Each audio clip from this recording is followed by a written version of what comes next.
and because we don't want to correct it, the brother or the sister just gets carried away into all kinds of evil.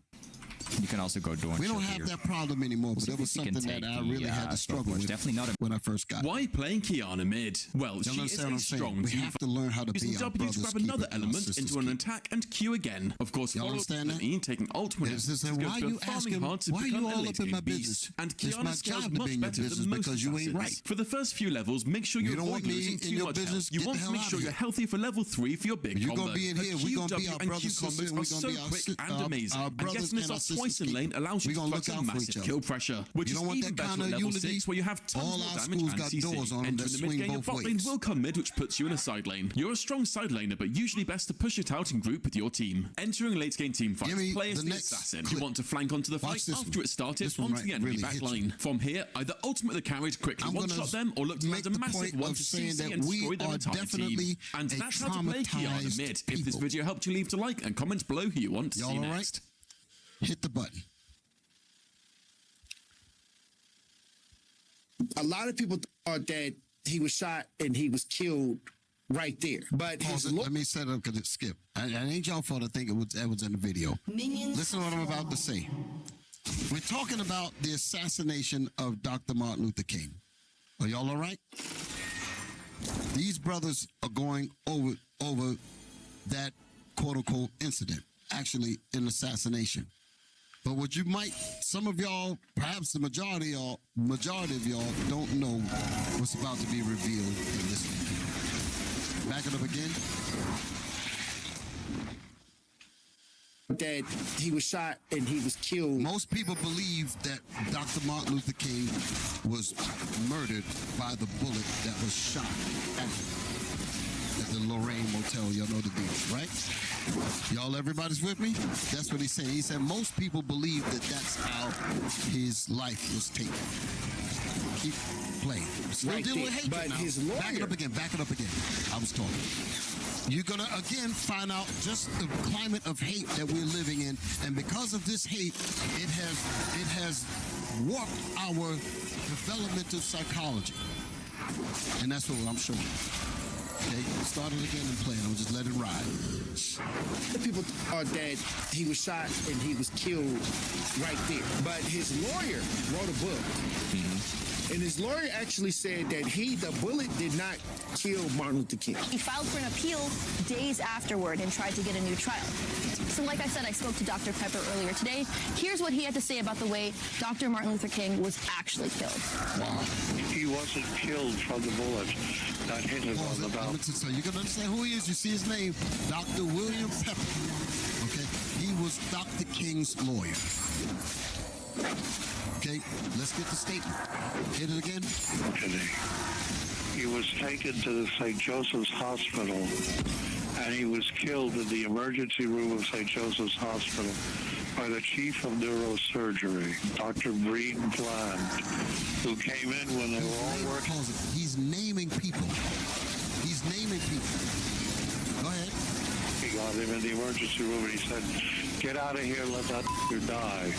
And as they moved out of the room, the last one out was a surgical nurse, Nula Mae Shelby. And when she heard them gathering up spit in their lungs to spit on Martin's body lying on the bed there, then she saw Dr. Bland take the catheters out of Martin's body and take the pillow from under his head and put it over his face and suffocate him. And that's how Martin King died. That's how he was really assassinated. Now, he might have died anyway from the bullet wounds, but he didn't. He was still alive and still breathing. The chief neurosurgeon, he intervened and he made sure that death would result. Wow. Right? My jaw was on the floor. Now, Dr. Pepper knows this because the son of... I had never heard the full... Somebody sent me that, and, I knew it was kind of a sketchy ideal of how he passed away and the whole thing, how it was set up, and the government was involved and things like that. But when you hear his attorney that he took this to deposition, and witnesses and people that have, behind you heard the word that he said? That lawyer took what he said here, he took it to deposition. I'm going to play the rest of this out because how many here don't know what a deposition is? Hands up. Okay, quite a lot. And I imagine a lot of people that's watching don't know what a deposition is. I'll give you an example just off the bat. I did a video a while back dealing with the Epstein files. And the Clintons they went and did a deposition. They gave their sworn testimony for it to be recorded. That's what a deposition is. But I'm gonna show you that in the documents. Play it again. Play that part. I'm gonna let this play out. Then I'm gonna get to the deposition part. Back it up a little bit. Go ahead. Right there. Go. Death would result. Wow. Right? My jaw was on the floor. Now, Dr. Pepper knows this because the son of... I had never heard the full... Somebody sent me that, and, I knew it was kind of a sketchy ideal of how he passed away and the whole thing, how it was set up, and the government was involved and things like that. But when you hear his attorney that he took this to deposition and witnesses and people that have, behind the scenes that he had to, put in a deposition format to get that information. Yeah. Is that it? Now, Go to the next piece, deposition hearing. Read that, my brother. A deposition is a formal, out-of-court sworn testimony given by a witness or party in a lawsuit, usually conducted in a lawyer's office rather than a courtroom. It is part of the discovery process where attorneys ask questions to gather information, lock in testimony, go ahead, and assess witnesses before trial. So all of this information was placed inside the sworn testimony. So there's no lies. Y'all understand that? So what that man said is on deposition. It's on record. That's something to think about. Now, I wanted to highlight Dr. King because imagine him. I was catching a little bit of Deacon Malachi. Well, actually, we was in the car, but I was listening to Deacon Malachi's class going over Dr. Martin Luther King and the stuff that he went through.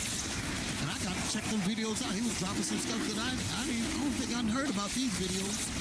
I mean, Deacon Malachi got fired. So I got to pull up some archives and get all that thing.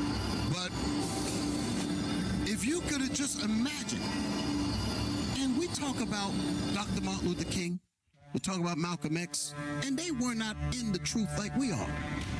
Understand what I'm saying? And these brothers were facing some real stuff. You understand what I'm saying? Martin Luther King on his last speech, it was April the 3rd, I believe it was, because he was assassinated the very next day, April 4th. And that's when the hospital thing came up, when they really killed him. The day before that, I believe the speech that he gave was the mountaintop. I may not get there with you, but we as a people will get to the promised land. They say, okay, he got to die.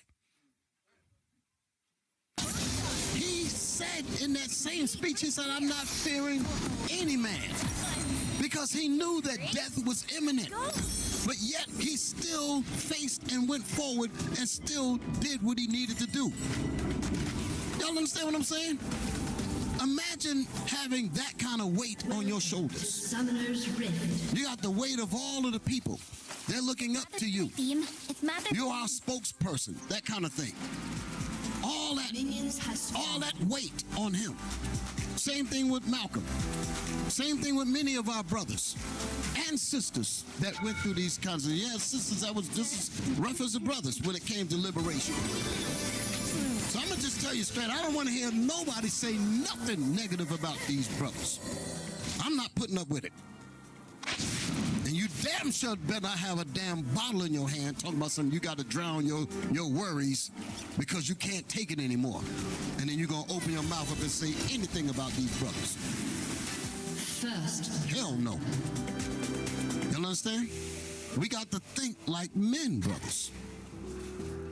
We got to think like men. I know people don't like me saying it. I'm talking about our enemies because we are hated. We know this. We know this. We know this. Let me point out some things about hatred. Give me Psalms 83. I'm going to read a couple of things. I'm going to read a few of these scriptures. I have a breakout part of my class, part of my lesson, I should say. Just stay alive, okay? To bring out certain things. Psalms 83, verse 2. The book of Psalms, chapter 83 and verse 2. Shut down. For lo, thine enemies make a tumult, and they that hate thee have lifted up the head. So our enemies, they hate God and they hate the Israelites. They hate our Father because our Father chose us to be a special people unto himself above all people that are on the planet Earth. Well, what the hell are you doing with your head in the damn bottle with this kind of love coming from the Father? Read. Way I let them down. They have taken crafty counsel against thy people. Our enemies have taken crafty counsel against our people. Crafty counsel. And the counsel is so crafty, we may be thinking that we can never get out of this, which is what it's designed to make you think. A rare 3. You understand what I'm saying? The hatred, the The oppression, the ill, ugly treatment is designed to break black men down. It's to make them believe that the order is fixed. You can never get out of this thing. You only have to succumb to slavery. That's what they want. And if you stand up like men, they get upset. Because they say, we don't want you standing up. We want you to stay subservient to us.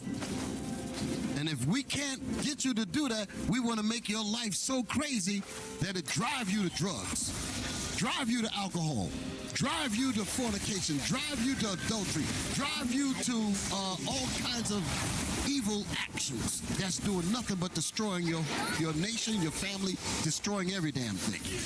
They want to drive you to that. An enemy has been slain. Read that again. Get my thought back. It was something I was going to say on top of that. Read that again. Verse 3. They have taken crafty counsel against thy people and consulted against thy hidden ones. Yeah, he's mad now. They have consulted. That's all right. I'll let the anger come out because you need that thing. They have consulted against us. Gathering together, keeping a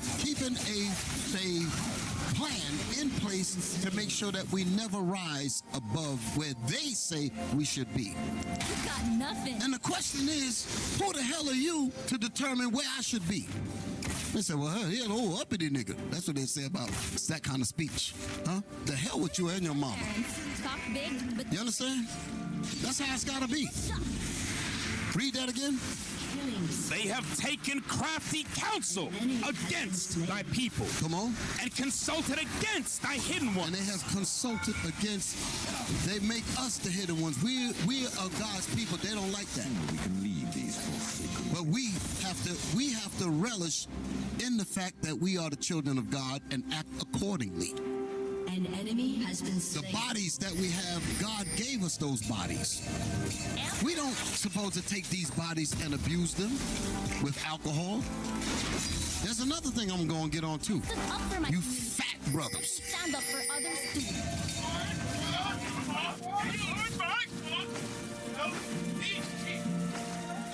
The hell is this?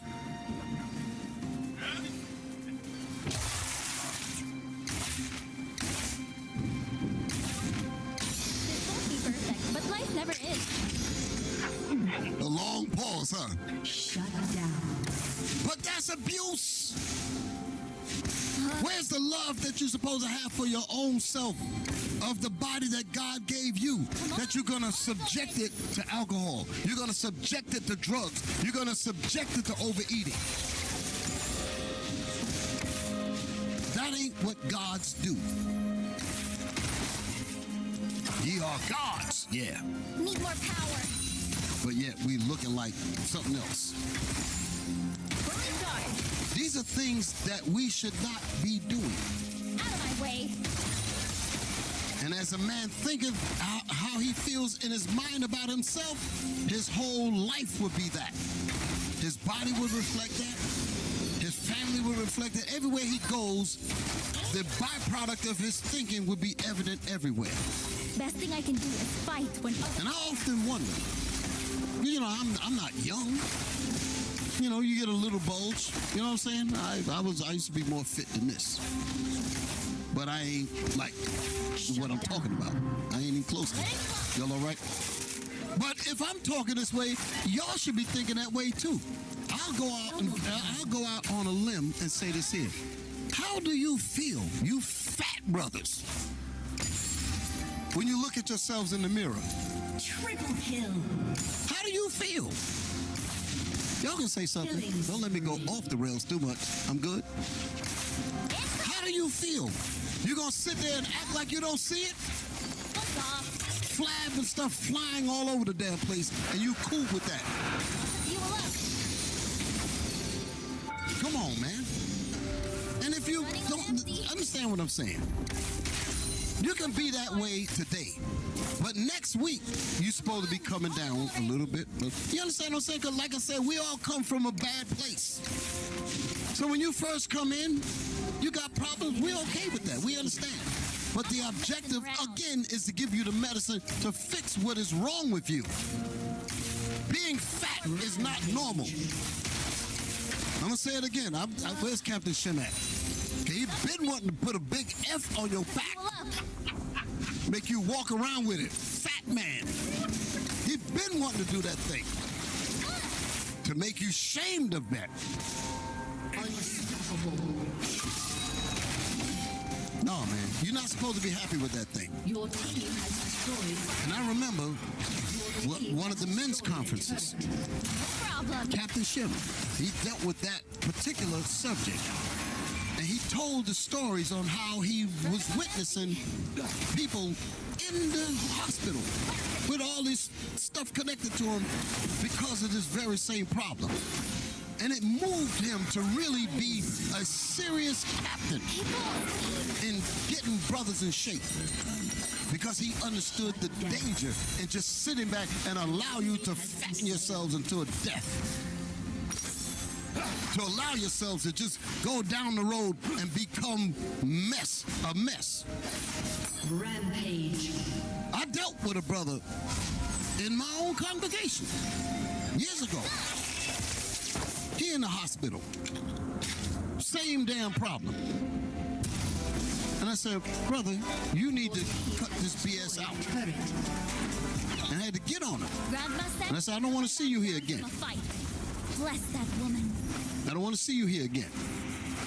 And he still ain't putting forth the effort to really fix that thing, from what I know. I don't know. I haven't had an update. I don't really see him too much now. I don't know what the story is with him. That's what I'm just saying. I do ask about it from time to time. But outside of him, I was hearing things like, and I'm going to say it, I was hearing things like, we got the young men of valor. The young men of valor, the Lord bless them, brothers. They come from the streets. They come from, because they're young. They come from a life, the temptation is all around them. Young men. They see all kind of craziness. All the people their age is doing all kind of wild, evil, stupid stuff. And they have enough discipline to separate themselves from that mess and come in here and take the programs that we instituted. They take it seriously. I was listening to a call a couple of weeks ago on this very subject. And what I heard in the call was that there are brothers that are above this young men of valor, who is the next tier for the young men to look up to. Some of those brothers was getting damn fatter. They were already in the red. I said, well, what the hell is next? Purple and blue? What the hell is this? My point is, like I said, you can be whatever you are, but get better. That's what I expect. But the reason why I got so angry, and I'm saying I got angry, I'm talking about me personally, I got angry, because I was looking and listening to how diligent the young brothers are, and they're saying that I want to, because their objective is to aspire to meet the standards of the men above them. Are y'all hearing me? What about you fat ones? Are y'all listening to me too? Okay. I ain't pointing at nobody. I'm just throwing that out there. I want people to believe that I got fat people in here to let them know that I'm getting on them too. But I don't really see no fat brothers. Mistakes made or lessons learned. Huh? Okay. But y'all understand what I'm saying, right? These young men are supposed to be looking up to the next tier to say, I want to aspire to be like them. And when they look up, they see the same men going backwards. So what does that do for them? Talk to me. What does that do for them? All of their aspirations and their hard work, if they don't have a vision to aspire to, chances are that they will go into the reverse. And I said, we're not having it. We're not having it. We're not having it. So, y'all all right? So, the climate of hatred. Come back to Psalms. Yes, sir. The book of Psalms, chapter 83 and verse 3. They have taken crafty counsel against thy people. Come on. And consulted against thy hidden ones. They have said, come, and let us cut them off from being a nation, that the name of Israel may be no more in remembrance. So the way they would cut us off from being a nation is to get between you and what's actually going to save you. To get in between your salvation, between you and your salvation, between you and righteousness, Run fast, charge up. you and your God, you and your nation, you and your family. They will do anything to separate and break you from that.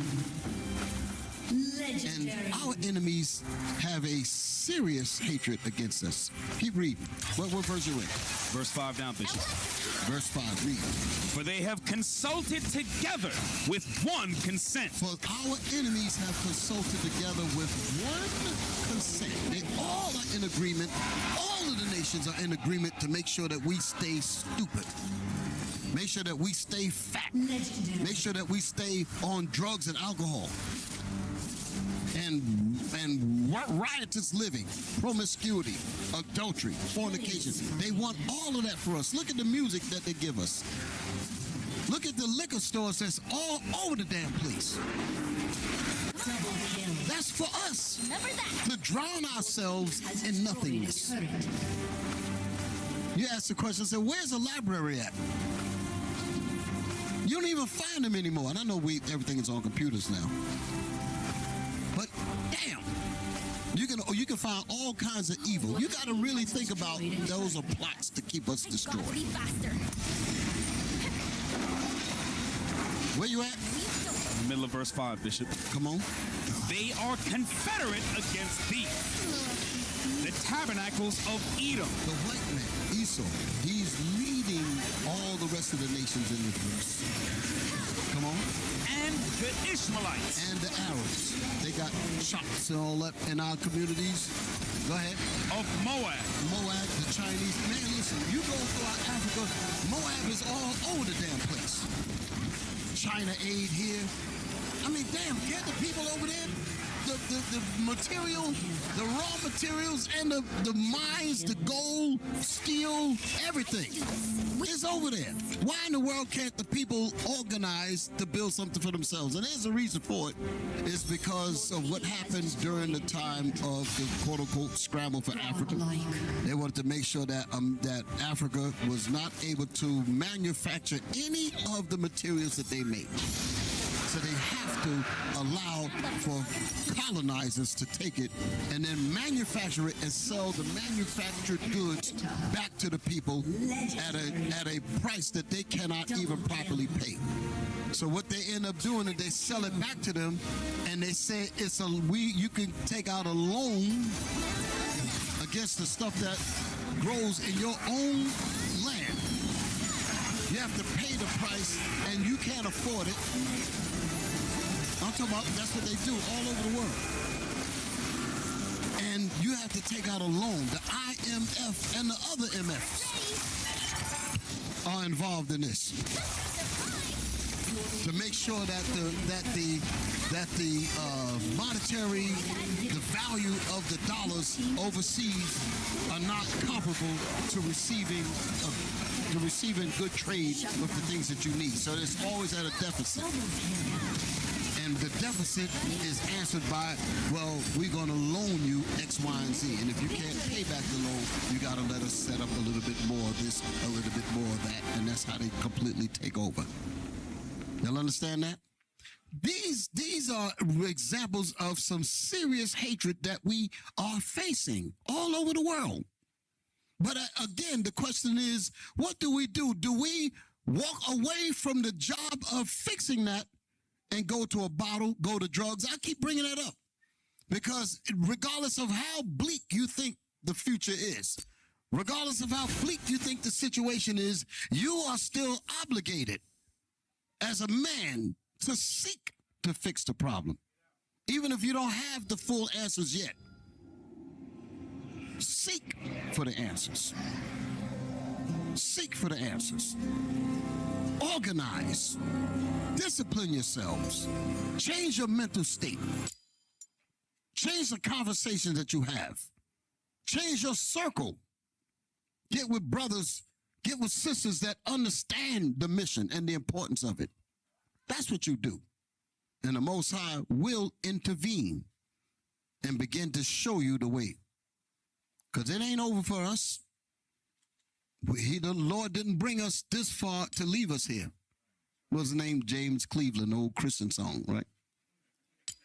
I don't believe he brought me this far to leave me. Huh?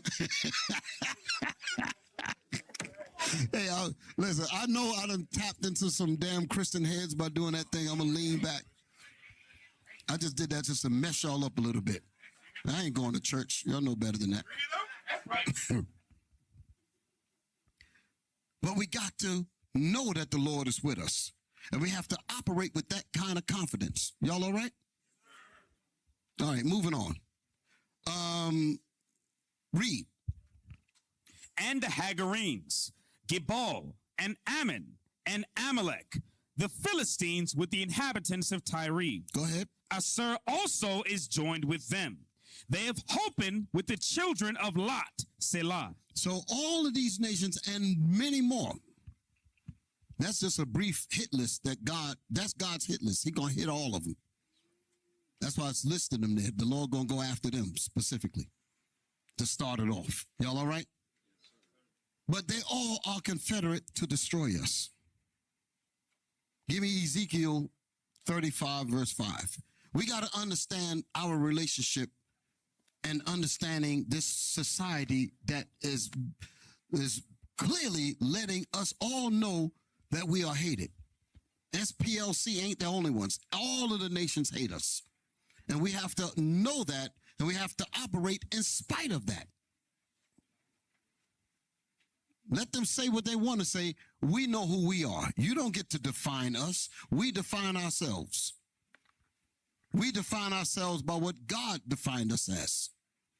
We're the Israelites. We're the children of the Most High.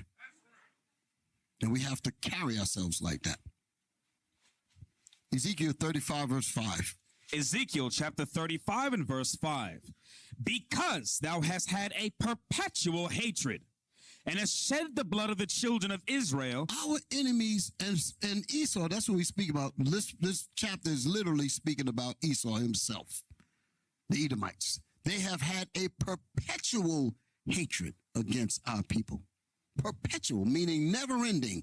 It was created that way from the womb. Esau and Jacob.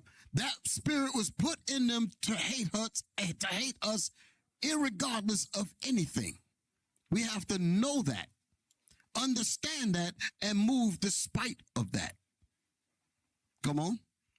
By the force of the sword, in the time of their calamity, in the time that their iniquity had an end. So we need to understand that we are a hated people. It is not for us to loathe ourselves and start crying and wallowing down because of the hatred. We need to operate in spite of it. Because our enemies, who's led by Esau, are making certain that we as the Israelites remain forever, sleep in ignorance and lies, and ultimately sin.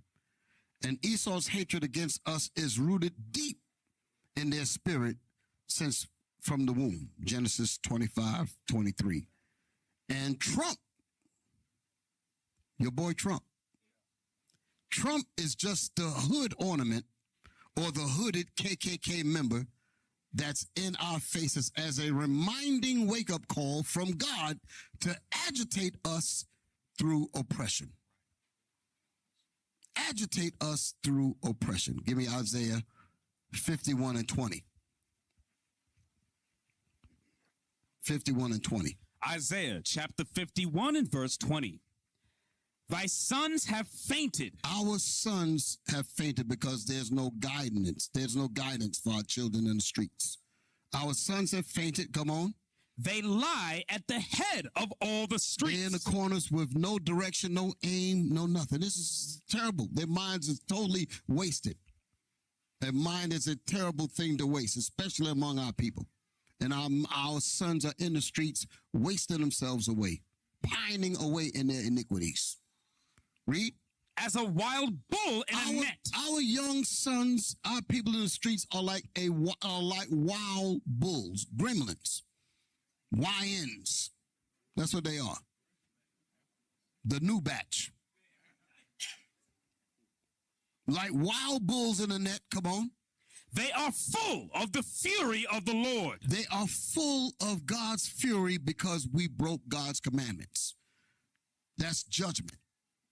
They are full of God's judgment. Come on. The rebuke of thy God. The rebuke of our God on our people. So our people are catching hell because God is putting them on them, just like he's putting it on us. What is that rebuke supposed to do? It is not for our destruction. It is to agitate us to organize.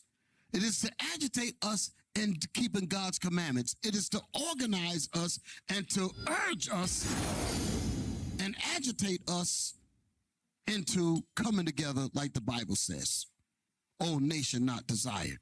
That's what it's designed for. That's why it says it in Hosea. Okay? So the rebuke is being sent on us by God through Esau. That's Romans 13, verse 4. Give me that real quick. Why? Because we refuse to return. That's the reason why this hatred climate is all on us. We're God's people. Why in the world would the Lord just want to just put us in a climate of hate? It's to agitate us, to cause us to ask God, what did we do wrong? And once you recognize what you did wrong, he said, okay, now you got it. Let me show you the blueprint on how to get out of this. Give me that. Romans chapter 13 and verse 4. For he is the minister of God to thee for good.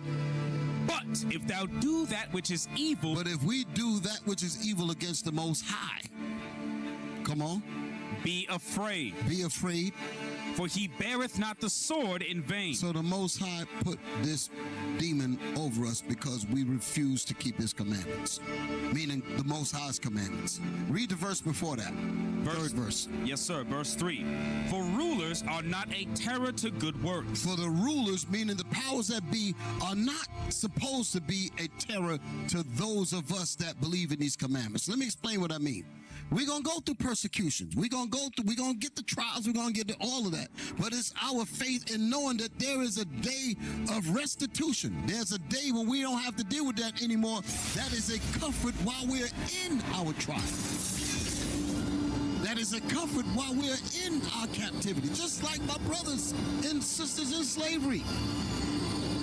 They had to have a perseverance to help pull them through all of that evil. And the Lord is showing us that that same perseverance is what we need to have among ourselves, knowing the Bible the way our brothers and sisters in the past did not. So we are the much more equipped to know what's coming.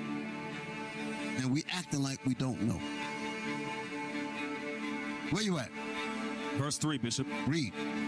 For rulers are not a terror to good works, but to the evil. So the powers that be are not a terror to those who keep God's commandments. Why? Because even though we're going to feel the oppression, all of the stuff that we were showing you, we're going to feel all of that. But it's not a terror to us because we know that there's going to come a day when this is now going to be gone. We're going to deal with none of this no more. And knowing that is what helps you pull through the trial. No matter how hard it gets, we know that there's no death for us in righteousness. I want you to understand that statement. I really want you to understand no other nation can claim what I just said. We are in God's plans to be on this earth forever. We've been here before, we're going to be here again, and in the future, if we do what the Lord said for us to do. The other nations can't say that. Give me that in Jeremiah. Jeremiah 30 and 11. Listen to this here to show you the difference. And this is a comfort that you should have. A comfort that you should have. Jeremiah chapter 30 and verse 11. For I am with thee, saith the Lord, to save thee. For I am with you, Israel, saith the Lord, to save you. That's what it says? Yes, sir. Come on. Though I make a full end. Though I make a what? A full end. Though I make a full end. Of all the nations. Of all the nations. That whole group that we was reading in Psalms 83, the Lord is going to kill them all. every nation is going to ultimately be destroyed. That's not the Israelites. We're going to be here. So us knowing this, you understand? Us knowing this, we're going to come back. And it's going to come a day when none of these people are going to be here to terrorize and do nothing. So all this is temporary. You understand what I'm saying? So the only way you would really go indulge in sin and in a bottle and all that is because you don't believe. But if you believe, you will persevere through this. The Lord is not going to really put more on us than he know that we can't handle. He ain't going to deal with us like that. He said, I want you to make it. But I want to try you to make sure that you are serious about keeping my commandments. Y'all all right? Where am I at? That was it on that? There was more on that, right? Yes, sir. Read. Though I make a full end of all nations, whither I have scattered thee. Where I have, this is crystal clear, where I have scattered all of the nations where we will have no ease. All of the areas where we went, where we can't, where the sole of our foot can't have rest and all of that. All of those areas where he scattered us, all everywhere. What did it say? I make a full end of all nations. Come on. Whither I have scattered thee. Where he scattered us, read. Yet will I not make a full end of thee. Yet will I not make a full end of the righteous. I will not make a full end of the righteous. I'm saying that for a reason. Because some of our people are going to be destroyed. Because they're going to choose the bottle, they're going to choose fornication, they're going to choose debauchery, they're going to choose adultery, they're going to choose these things over the Lord. And they will not be here either. But the ones of us that stay in righteousness, those are the ones that's going to inherit the kingdom forever and ever and ever. And when you have that to look forward to, you need to understand that this is temporary, and you need to have that in your mind.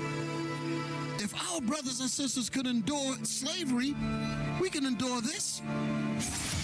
They said, well, man, you make it sound easy. Yeah, I know it ain't easy. I know it ain't easy. And I pray that in every one of us, in our many trials that we're going to go through, I pray that we all make it. You understand what I'm saying? But I remember something that I think Bishop Kanai said it. Something like, we would be like, I'm trying to remember. I hope I'm quoting him right. And it shouldn't be a kind of thing like, Lord, will I make it to the kingdom? That's up to you. Everyone, I guess. You understand? It's like all of a sudden, like you just gonna sit back and say, okay, the Lord didn't mean for me to make it. That's some cop-out BS. You understand? You want to commit some sin, you find a way to do it. No, see, you find a way to get to that damn bottom, but you can't persevere to make it into the kingdom. And after the Bible says, give diligence to make your calling and election sure, that's on you. So come on. Where we at? But I will correct thee in measure. But I will correct thee in measure. That's when he say he going to cause us to pass under the rod. He going to teach us his commandments on how to keep them properly. So we got some good days coming if we are steadfast and remain in this truth. We ain't going to really have to deal with this hatred the way we're dealing with it now. This is going to pass away. But like I said, Esau's job is to make us, I'm talking about now, bring it back to the reality of where we are. The way this thing is set up is to make you believe that you cannot escape it and to drive you into insanity, to drive you into drugs, to drive you into alcoholism, to drive you into fornication and evil and adultery, to make you think that there's no way out. That's what oppression is designed to do, to make you think that you cannot overcome it. And if you succumb to that, you will be destroyed by it. The Lord said, fear not thou, O Jacob. Because the Lord is our Redeemer. We need to remember that thing. We need to remember that thing. Okay, let me get back to where I was at. Now,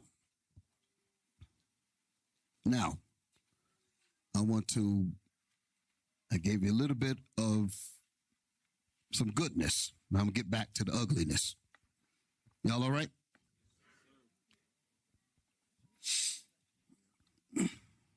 Because our lives are made so hazardous and so unpredictable, It's even unimaginable for us to envision a future for ourselves and our families and ultimately our nation. We feel like the future is bleak. We have no control. I mean, really, the spirit of man has really just been destroyed in general. We're really the only men really left. Y'all understand that? You really have to see it that way. I always make the point, we are the guys. We are the guys. We are the guys. And wherever we are weak at, it's time for us to build those weak spots up and come on in and get this thing moving. Okay? So we don't need to continue to live in the life of uncertainty, in the life of being unable to envision a future for ourselves and our families and ultimately our nation through the power and auspices of the Most High and His Son, Jesus Christ. You understand? I'm not talking about doing anything outside of the Most High. We're doing it with the Most High. The Most High said that you are a city that sits on a hill. He said, let your light shine. If I go, let your light shine before all men and let them see your good works. Could somebody read that real quick? I need to read that. Quick, so I don't lose a thought. Yes, sir. Matthew chapter 5 and verse 16. Read. Let your light so shine before men. The Most High is telling us how to operate right now, today. Let your light shine. You can't let your light shine, you drunk. Let your light shine. You can't let your light shine if you're showing the world that you don't even know how to control your eating. They call it overweight for a reason. Overweight. Overweight. You got to look at how things are set up, cars and different things that you have to, clothing. You got to go to special stores because you're out of bounds. You got to go to big and tall. That's not normal. Big and tall. I like to be tall, but big, you know, let me be big in the right places. You dig what I'm saying? But I don't want to be all fat. No, man, that's crazy. You got to get 2 airplane seats. Man, I'm telling you, I was one of these flights. It was a horrible flight, man. Not this one. I was on a flight, huh? No, this was I don't know where I was going. I don't know if it was overseas somewhere. No, I'm gonna read that. But I was talking about this experience of being on a plane and sitting behind this fat man. Fat, dangerously fat. And his big stink behind was in one chair. He didn't get 2. And the fat was going over the armrest. That was horrible, man. The chair was leaning back like it was going to break, and I was right behind him, and I was scared to go to sleep. Because I said, this damn chair breaks, I'm dead. I think I took a picture of it. I had to take a picture of it. Oh, the back of the chair is only but so wide. The fat went beyond the bounds of the chair, leaning into the back area. That's crazy. That's not normal. That's abuse. To Summoner's Rift. That's abuse. We're not supposed to live like that. They say he's fat shaming. You call it what you want. I hope it gets on your nerves to make you do better. But if the shoe fits, put it on and wear it. Huh? Or the heel. The fat sisters. Yeah, them too. You know we can't leave them out. Hell no. Like Lava said. He said, burn the fat. Nobody wants you like that. Man, the first time I heard that thing, I was cracking up because they had the beat going. I think it was at one of the, we was in Atlanta. They had the speakers. You know how they got the sound going on in there. Lava grabbed the mic and started bringing that thing out. Burn the fat. Boom. They was beating the drums and all that. Burn the fat. Boom. Burn the fat. Nobody wants you like that. Nobody wants you like that. Man, I was under the table. I was laughing my behind off because he made it sound good. Lava's a musical artist. Many of y'all don't know that. He got skills. Huh? clap your hands for yourself, right? But anyway, we got to do better. Can't be happy with mediocrity. That should never be the case. You should always seek to be the very best that God made you. You understand what I'm saying? We should never be comfortable not meeting the standards by which God set for us to be. The only one who wants. If you're comfortable being called overweight, something's wrong with you. If you're comfortable in having to depend on a chemical to have a good time, something's wrong with you. That's crazy. You're sick. It's a disease. All of it. Everything that I've been talking about is a disease. And we have to cure ourselves from that. And you have the ability to do it. The Bible says, no, he said, examine yourself. That means there's a part of you, meaning your conscience, which you try to silence through alcohol. But that same conscience is chastising you. Know you not yourselves? Examine yourself. There's a part of you that has to step outside of yourself, so to speak, and look at the you and say, you got a problem here. When are we going to work together to fix it? That's what your spirit is saying to the real you.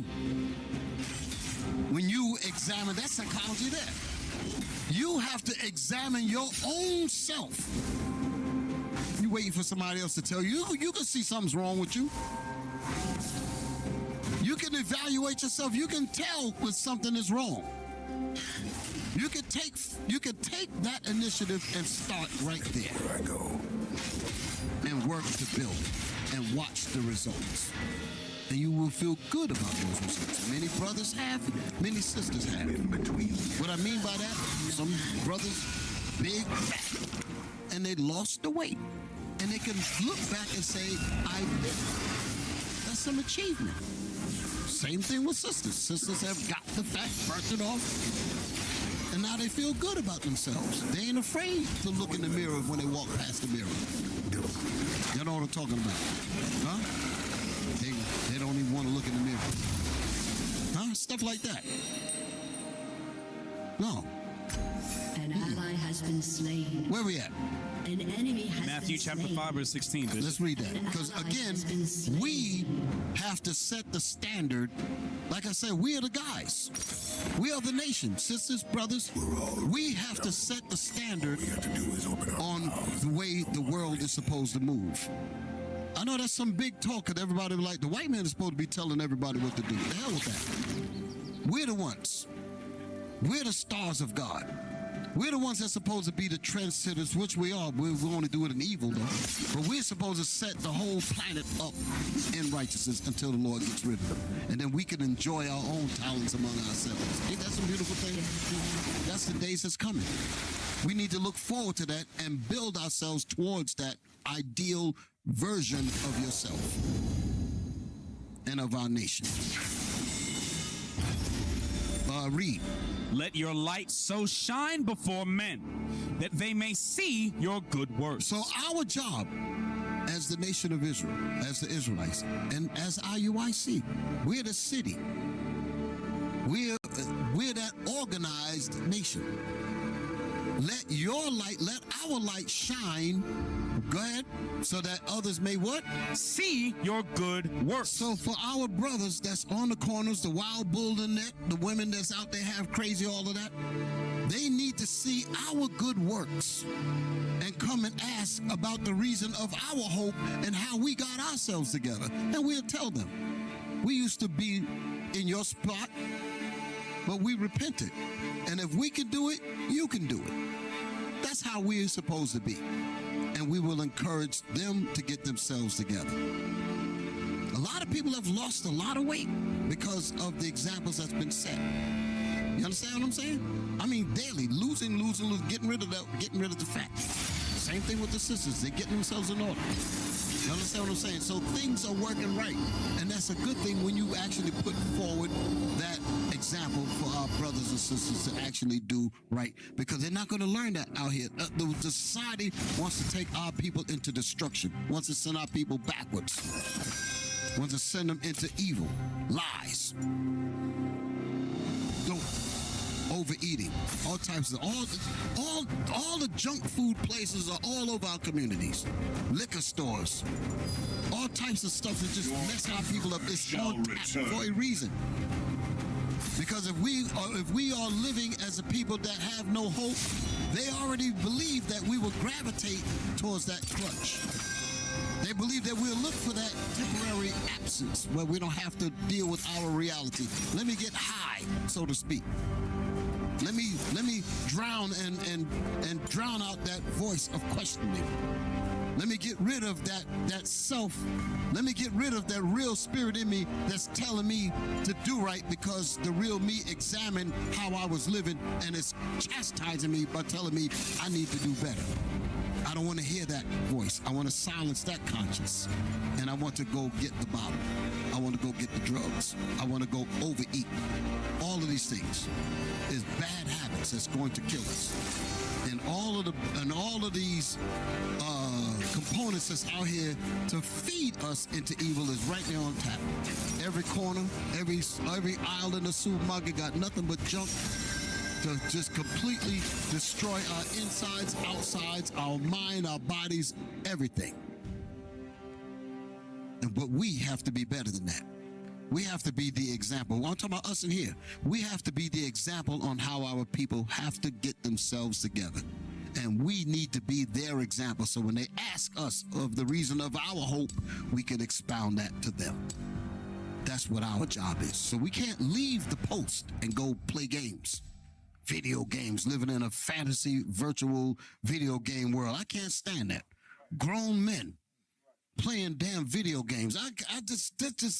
Oh, Lord have mercy. That's another crazy thing. Playing video games all damn day long. Hours. Some of them got to get Pampers, diapers. I heard about this thing. Some of these people are so damn crazy, they go and get, I didn't even believe this. They got diapers that grown big ass men, diapers on, because they can't get up from the game to go to the bathroom. Come on, man. Y'all, am I talking crazy? Am I right? They got that damn thing. Minions have spawned. Huh? That's crazy. Y'all never heard of that? Come on, man. Nobody knows? Hey. I'm sorry. I want to deviate for just a second. I got to look it up. Look it up. Diapers for gamers. Yes, diapers for gamers. I couldn't believe it. This won't be the top. Men. Diapers for gamers. He's sitting, peeing, and doodling. Because he can't get up from the game. That's what you call sickness. And sad to say, some sisters are married to men like this. There ain't a lot of them, but I know that because I hear the complaints sometimes. I hear the complaints. He played too much video games. Living in a damn fantasy virtual world. That ain't no damn reality. Did y'all find it? Gaming diapers. Gaming diapers. Is that what it's called?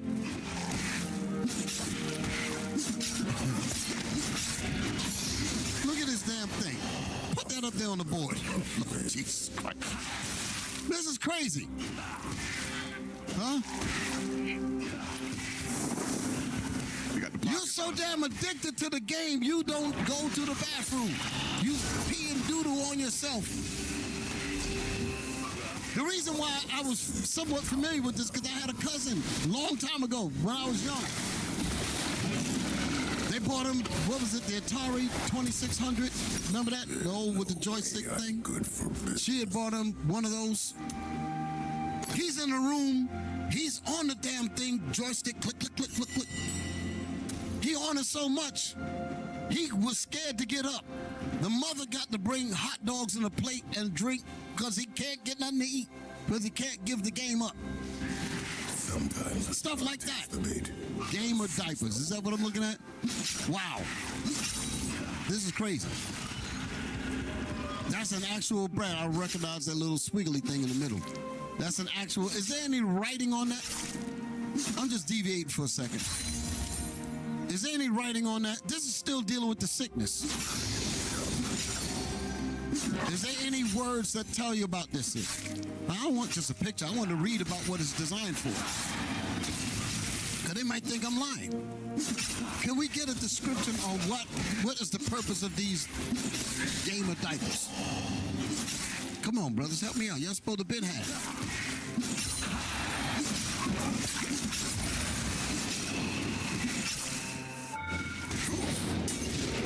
Huh? Read it. Diapers for gamers are... Hold it. No, hold it. I need everybody to look at the screen so that y'all know I ain't crazy. Read it. Diapers for gamers. Diapers for gamers. Damn, I had it right. That's what I call it, right? Diapers for gamers. Come on. Are used to what? To eliminate bathroom breaks. To eliminate bathroom. You got men wearing this. Black men.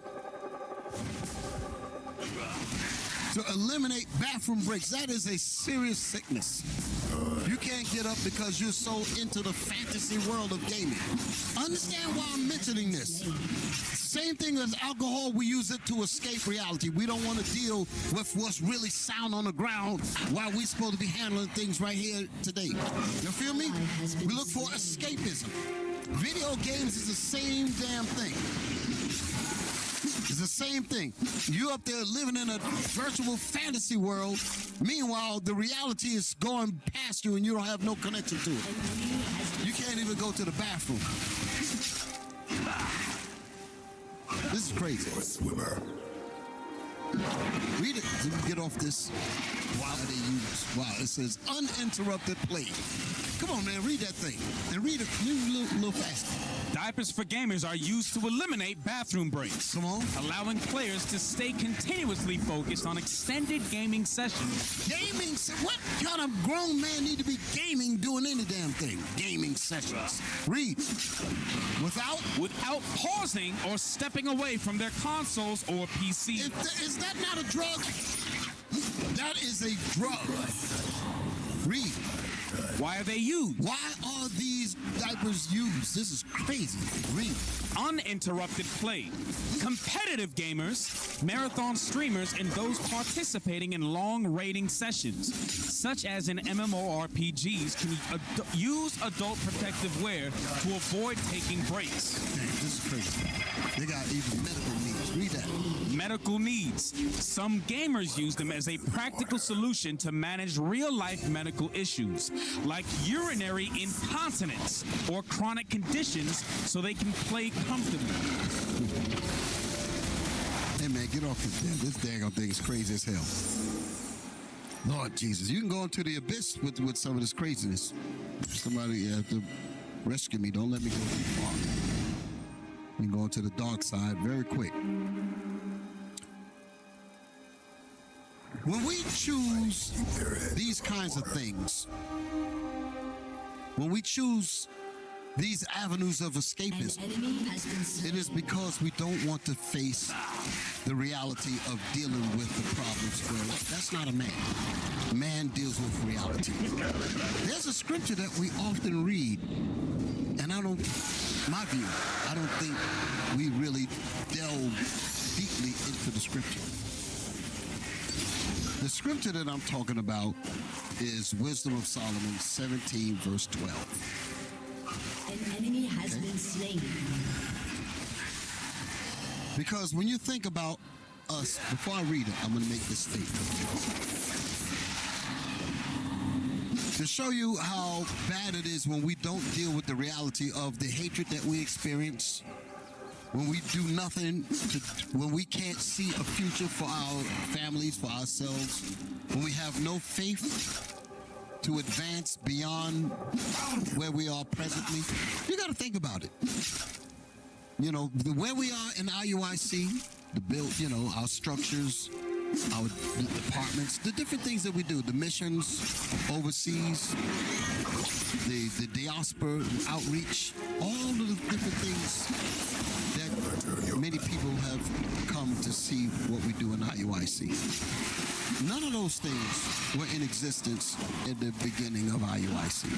So there had to be vision where it was not seen at that particular moment. All of what you see now is is a result of forward thinking. That means we can't be playing games, being in some bottle, some virtual world playing games. We had to think like men and think ahead, just like we're currently still doing, preparing for the bad times, famines. You heard the bishop talk about the pantries and all that. We are preparing. That's what men do. They prepare. You don't need no child. You need men that know how to put things together and ain't afraid. So that's why people be saying, man, IUIC got this, they got that. It's not a surprise to me. And I'm going to tell you the reason why it's not a surprise. Because all of us have the capacity to think. Why is it such a surprise when we do it? We all could have done it. You understand what I'm saying? It's like it's a phenomenon. You understand what I'm saying, Captain? Why it seems like it's so impossible? Esau do it all over the place. How come there's no surprise with him? But when we do it all of a sudden, oh wow, they must have sold out and all this kind of BS. No. Rampage. We had vision. We used the medicine that's in the Bible. We applied it and got things done. And we expect to get things done because we believe in what this Bible says. So anything that we do is not a surprise to me. You understand? I would say the great achievements, without naming them, the many things that we have done and are doing and continue to do, it's not a surprise to me because I know what kind of people we are and I know the God that's behind us. I get upset when we don't do what we know we should do and are expected to do. So we cannot allow things to fix us into non-productivity. We get tied up into, we can't do this, we can't do that. When you think about how oppression works, oppression is designed to, I'm talking about the oppression that we live in. It's designed to make you think that you cannot do anything for yourself forwardly, meaning that you can't envision. Because we would ask people, where do you expect us to be in 2 years? Or you might ask an individual, might ask a sister, might ask a brother. You understand? I ain't talking about in the body because we supposed to have purpose. We supposed to know where we're going. But when you talk to your people on the streets and you say, where do you see yourself in 5 years? They think it's a trick question. Or where do you see yourself in 3 years or whatever? Even though the Lord got the plans for everything, but you should at least have some kind of idea of where you're going. But we live in a society that is controlled by our enemies, that control our thinking, that control how we move. I'm talking about as a society, where we don't believe, like we was reading earlier, hope deferred maketh the mind sick. We don't believe that we actually have any stake in our future. So because of that, we don't think forward. We don't think to set aside and build and invest in things that can help us later on down the line. Everything is now. I might as well live for it and do everything now. So you don't have any idea on what to do to move forward, and they basically lied to us about our past, so you can't go back to learn what you're capable of. That fixes us into the immediate present, and you will do everything for the, what they call it, the YOLO. You only live once. You have that kind of mentality. And you won't, that makes a perfect consumer, by the way.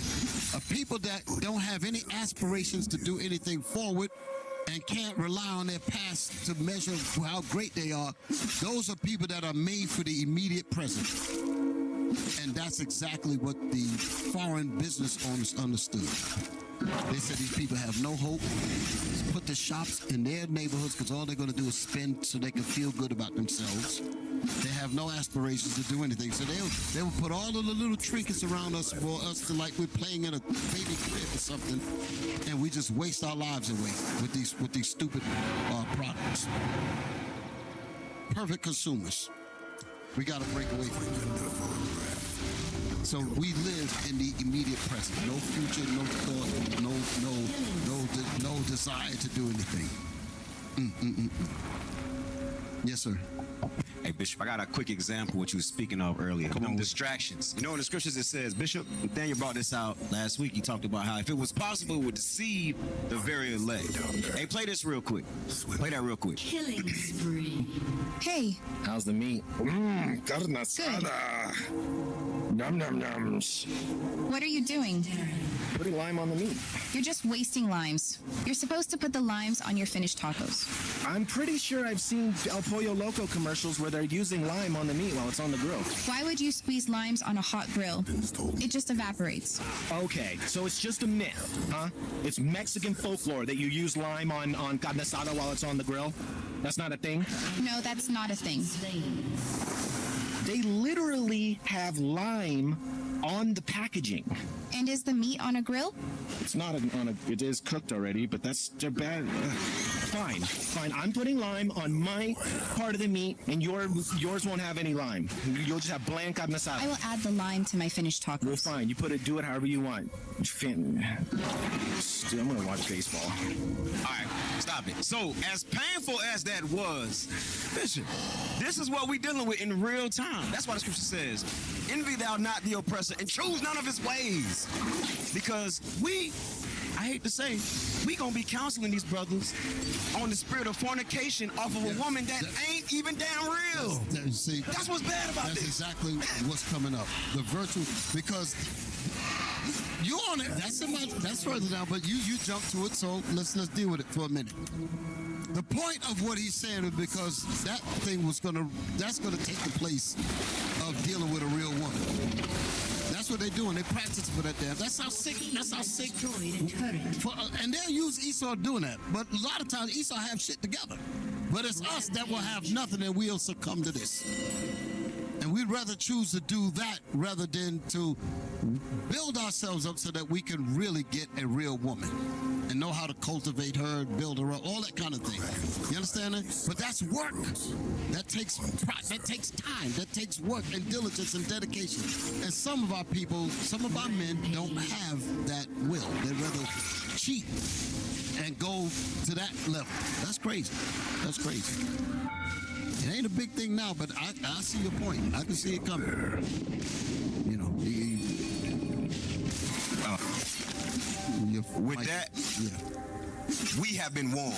All right, that's it.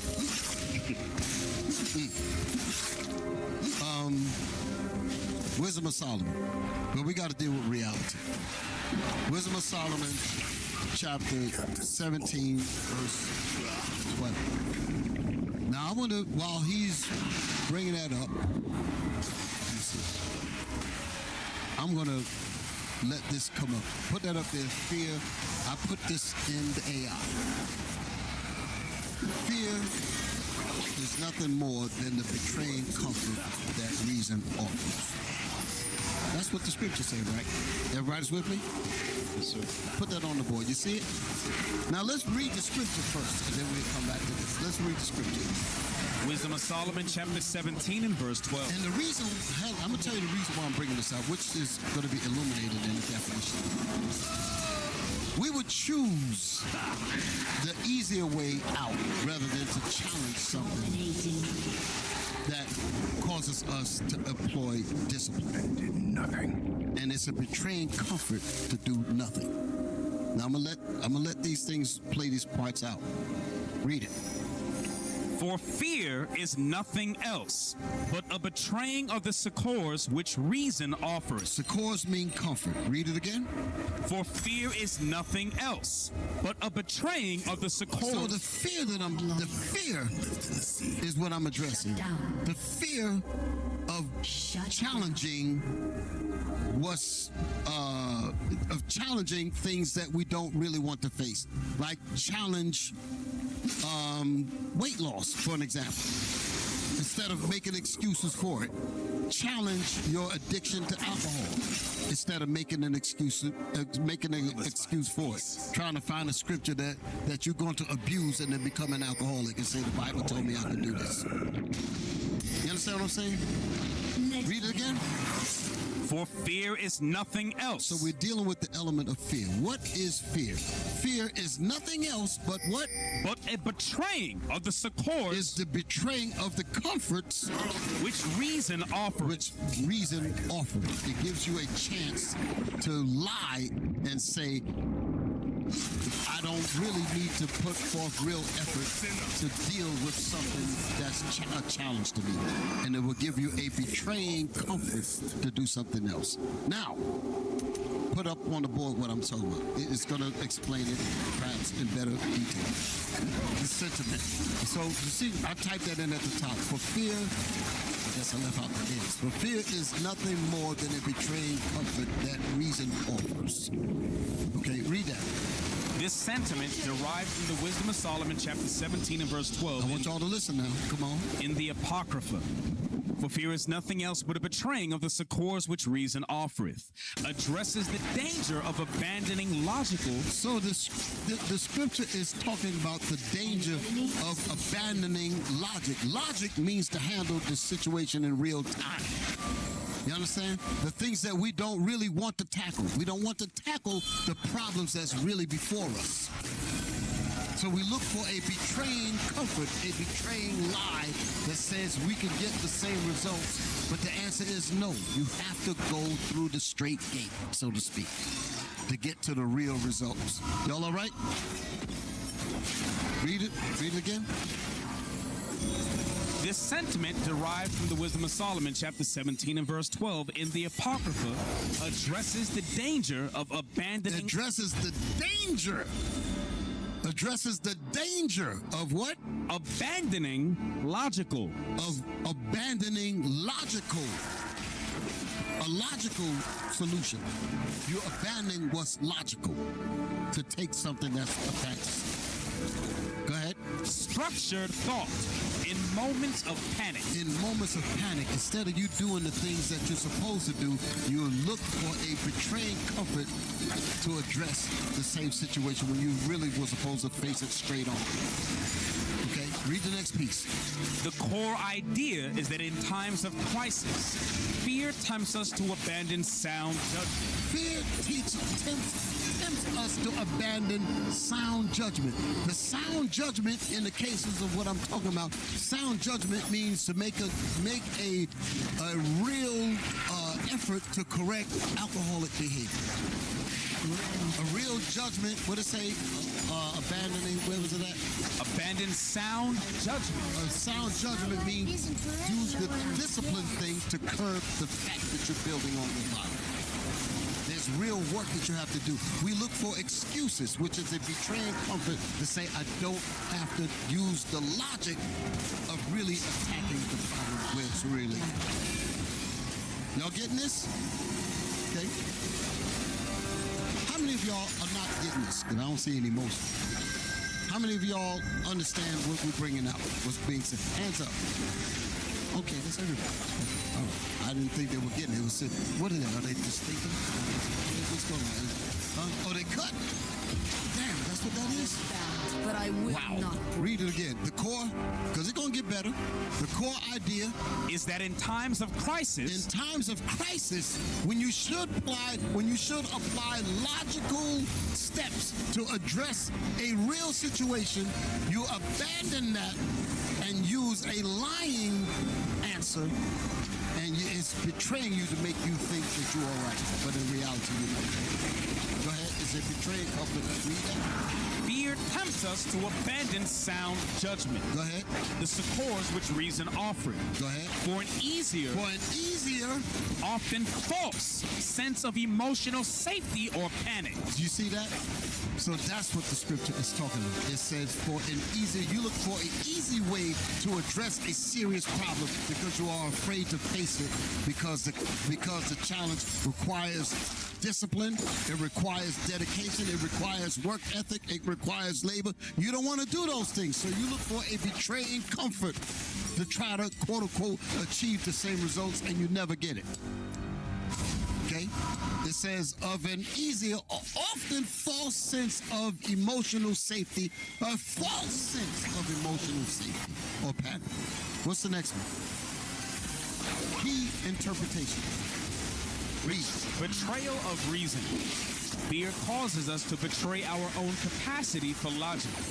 It is a betraying because it feels safer in the moment to panic than to face reality with reason. Damn it, that's what I just said. Did you see that? That's what a betraying comfort is. It's when you're not ready to deal with the real reality. And you look for excuses. You look for damn alcohol. You look for dope. You look for fornication. You look for a damn video game woman instead of really getting yourself together so you can acquire a real wife. For an example, brothers need to get their stuff together, get their finance, get all of the things that they need so they can properly acquire a wife, for an example. But some brothers don't want to go through the effort, so they'll go around the bend and do something totally against that, and you're going to end up in hell. You're going to end up in destruction. You understand what I'm saying? There's a work ethic that's involved in achieving to answer real problems, and you can't use a betraying comfort to do it. Read that again. Betraying of reason. Betrayal of reason. Fear causes us to betray our own capacity for logic. It is a betraying because it feels safer in the moment. It feels safer in the moment. To panic than to face reality. Rather than to face reality with reason. That's a word I definitely refer to. With reason. Go ahead. The deception of comfort. The comfort of reason is that it provides a structured, often difficult solution to problems. You know, that word reason sticks out to my mind. You want to know why? Because that was in that document. Do y'all have the Leopold letter? Let's put that up there. Watch this. Because black people all around the earth with Leopold II of Belgium robbed the Congo, robbed sub-Saharan Africa to strip it of its resources. They got a whole kind of history on that. But it was what he said to the mercenaries that they call missionaries. When he sent his so-called Christians to go inside these African countries to somewhat so-called Christianize them, but in reality, he was teaching them to be subservient to white supremacy so that their resources could be basically given away to these people and while they suffered in squalor. So that's what's the mission of Christianity in these areas. What Leopold is explaining it. Let's get right down to it. Y'all can find the letter. I think it's online. But you want to, I don't know if we want to read all of this because I know time is running. But I want to get to the main meat. And some of the words are going to be kind of hard because, well, let's get what it's about. Go to the top again to see what this letter's about. Read that. Come on, give me the whole thing. Cut it off. Give me the top of it. There's more. What's at the top? Let me see the coat of arms and whatever they got up there. Read all that so they'll know that this didn't pop up somewhere. Come on. Universidade Federal de Minas Gerais. Come on. Faculdade de Filosofia e Ciencias Humanas. Okay, he did well. Give me the part letter from... No, he did. I'm going to have him struggle through all of this. Read what the letter's about. Letter from King Leopold II. Read that. Letter from King Leopold II of Belgium to colonial missionaries. To colonial colonizers. That's what these missionaries, these so-called Christians, that's what they were, colonizers. Their mission, talking about some missionaries, they're mercenaries mainly, murderers, okay, of 1883. Read. Reverence, fathers and dear compatriots. The task that is given to fulfill is very delicate and requires much tact. Come on. You will go certainly to evangelize. You will go, so he's telling these mercenaries what to do. You will certainly go to evangelize, which really means Christianize them and kill them if they don't convert to Christianity. To basically boil their minds down to giving their resources up to these colonizers, like they're still doing, like when we went over to Africa just a couple of weeks ago. This is still the deal. Read. But your evangelization must inspire above all Belgium interests. Go ahead. Your principal objective in our mission in the Congo is never to teach the niggers to know God. This they know already. They speak and submit to a Mungu, one Nzabi, one Nzakomba, and what else I don't know. All praises. Keep it on. They know that to kill. Meaning he's reading good. Not what we're reading. This damn thing is evil as hell. Read. To sleep with someone else's wife. To lie and to... Meaning we know that. Our people that Scott, they know that these are wrong. They know that breaking these laws are wrong. They said they already know that already. So you don't need to go into that realm. You need to flip their mind to get them to worship us. Come on. To lie and to insult is bad.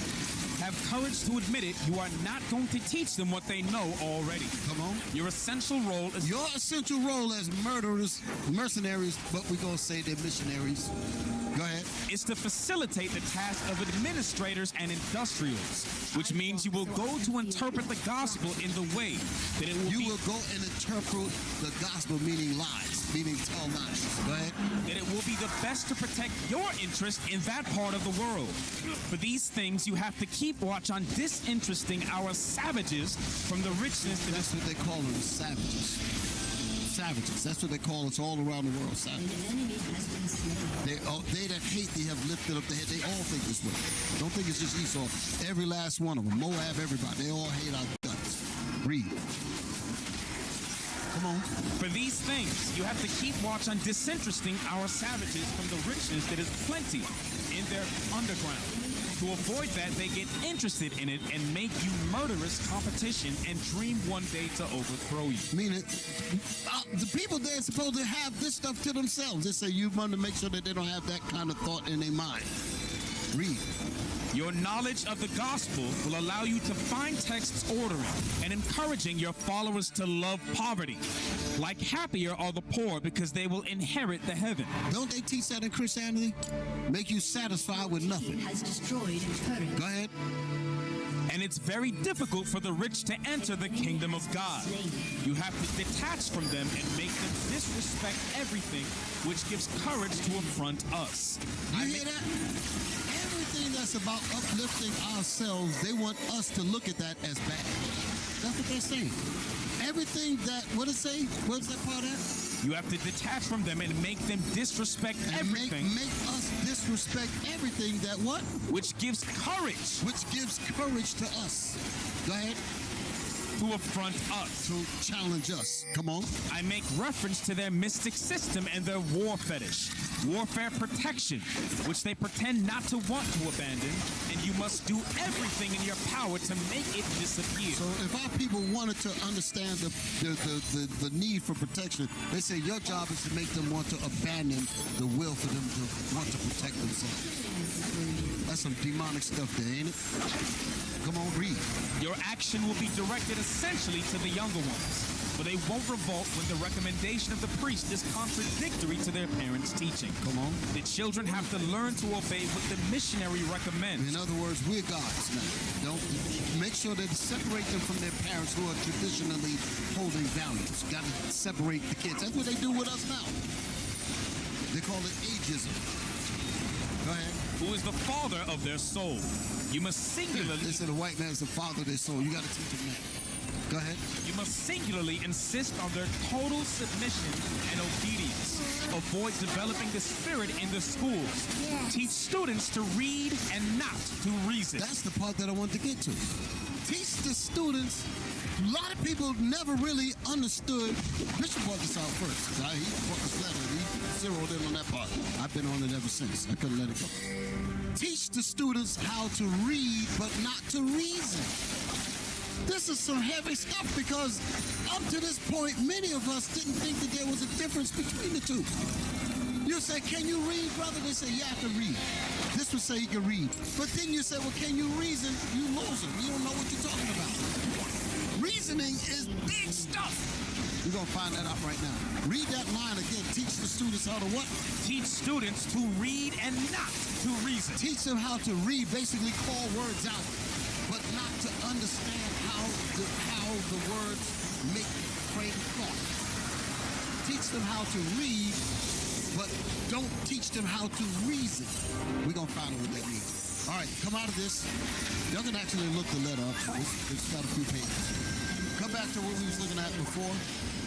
The betrayal of reason. That's what made me think about it.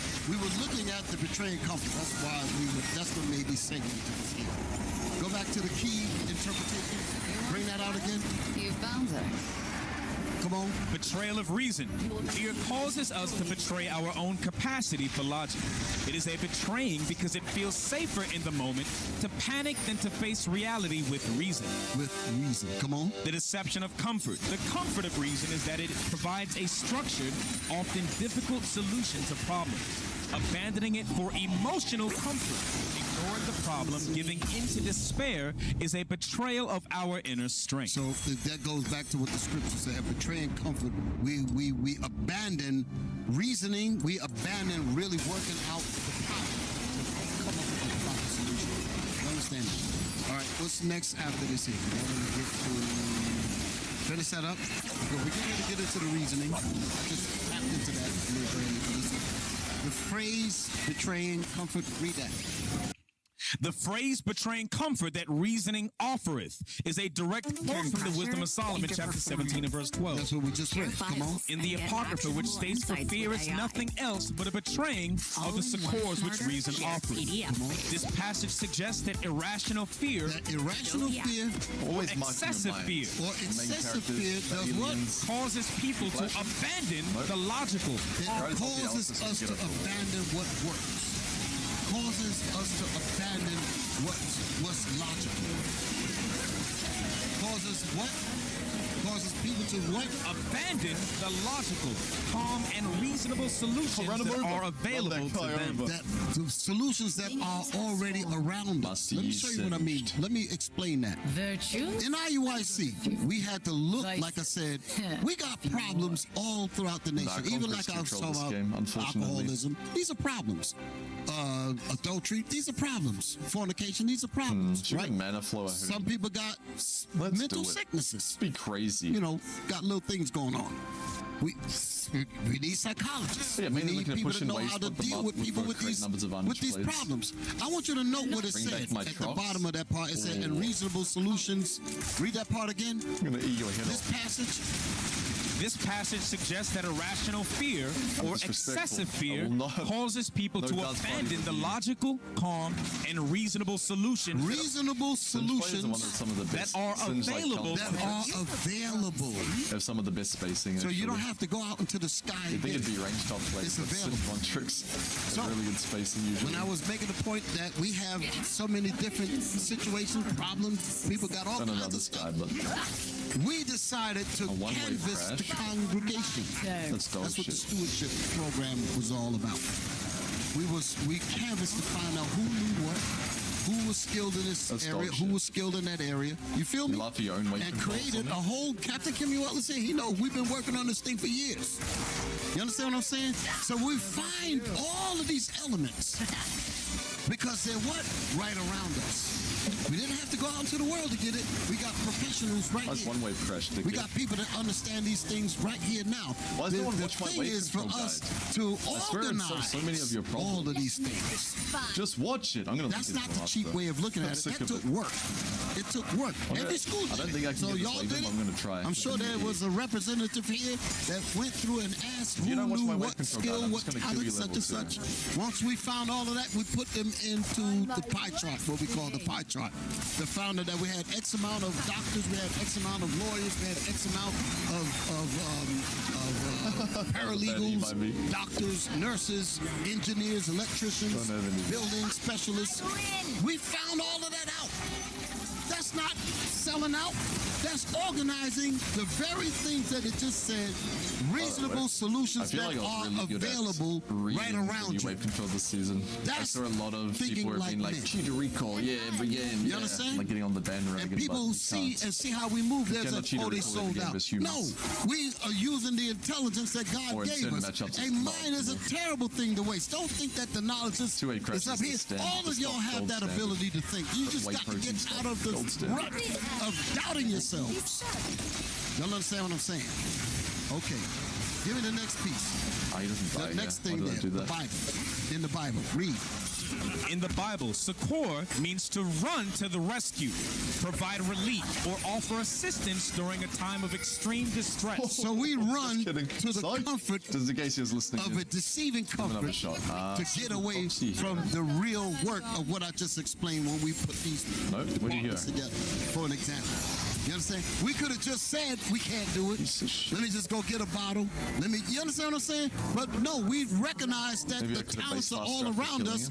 Which one of us are going to really stand up and really put proxy, though. pen to paper, get involved, make the phone calls, set up the meetings. It's not worth it to LP. Call up the different schools, assess the talents here and all of that, and put it all together. Being able to get Sheen. And then as the people come in with various problems, we can meet problems with solutions.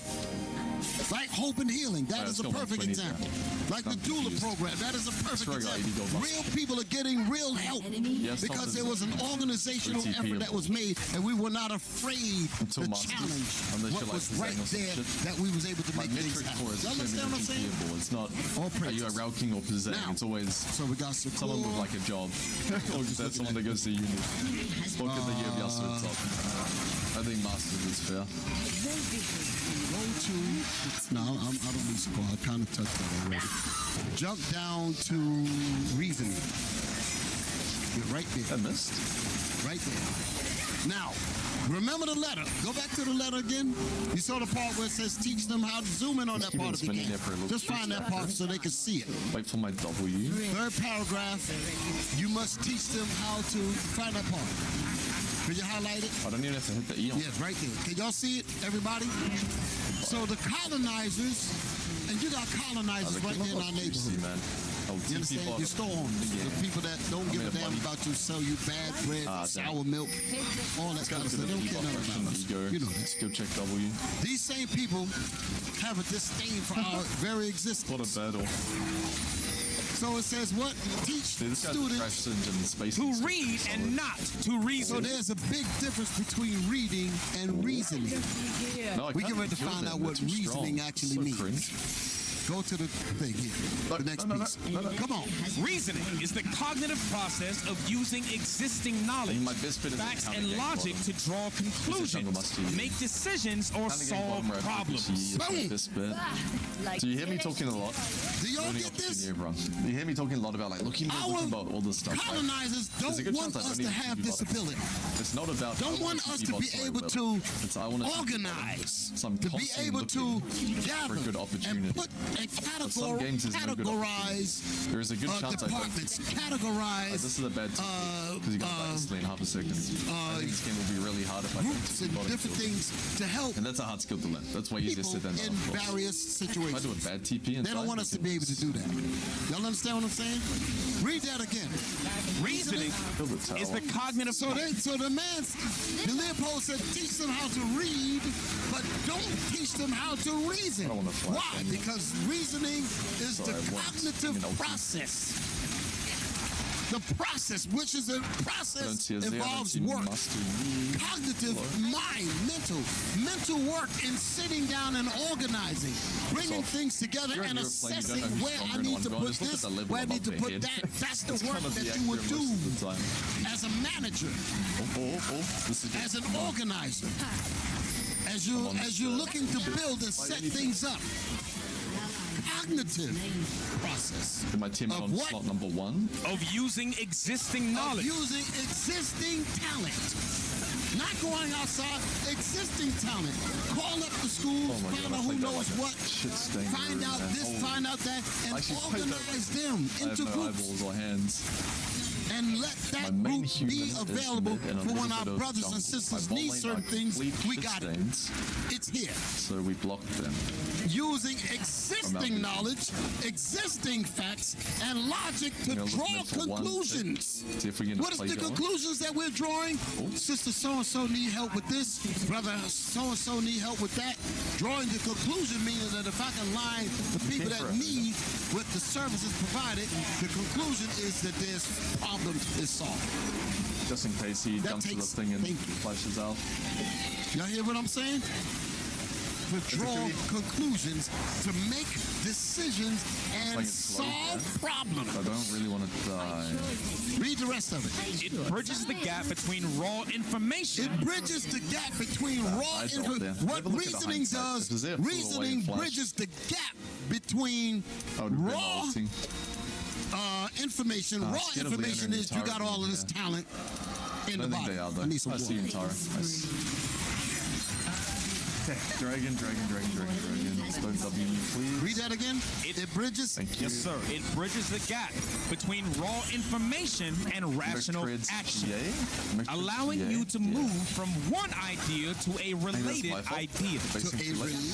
I don't think it's not actually. It bridges reasoning bridges the gap between raw information is the talents that's just scattered all over the place. But it's not organized. Reasoning teaches us how to organize all of that raw information and turn it into rational action. Meaning organize it into teams. Organize it into departments. Organize it into areas where brothers and different people that need certain things is organized into rational action, and it also allows us to move from one idea into a related idea or related solution. So in other words, it's no longer talk. That's what reasoning does.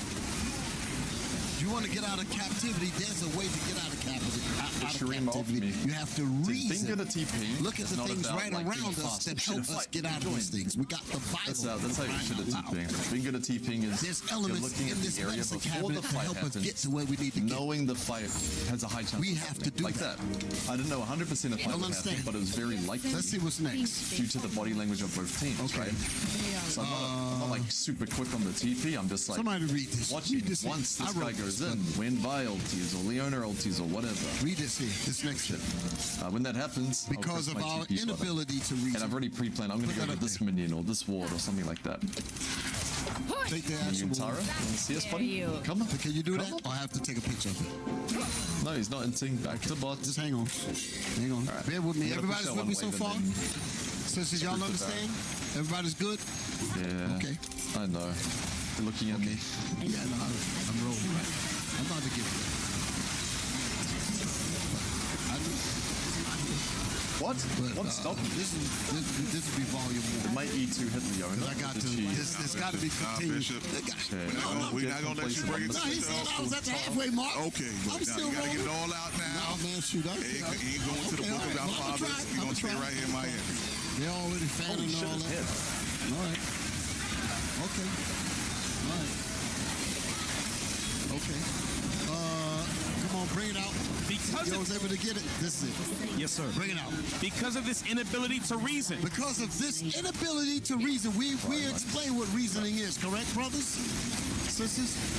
So because of our refusal and our inability to reason, listen, we become frustrated and flustered in our thoughts. We become frustrated and flustered in our thoughts because we know that we need to do things. We know that we should do things, but because we are not educated as a collective to actually reason, to organize elements around us, to actually make things work, because we act like we can't do it because we actually can. We act like we don't have that ability. And because we act like we don't have it, we begin to believe we don't have it, and therefore we're frustrated. It's fine if you dodge it with Q. See, we're frustrated. I know. So we become frustrated and flustered in our thoughts, which will, if not against good players, fully understood of its danger. If we are not fully understood of the danger of not reason, there's a danger when we don't reason.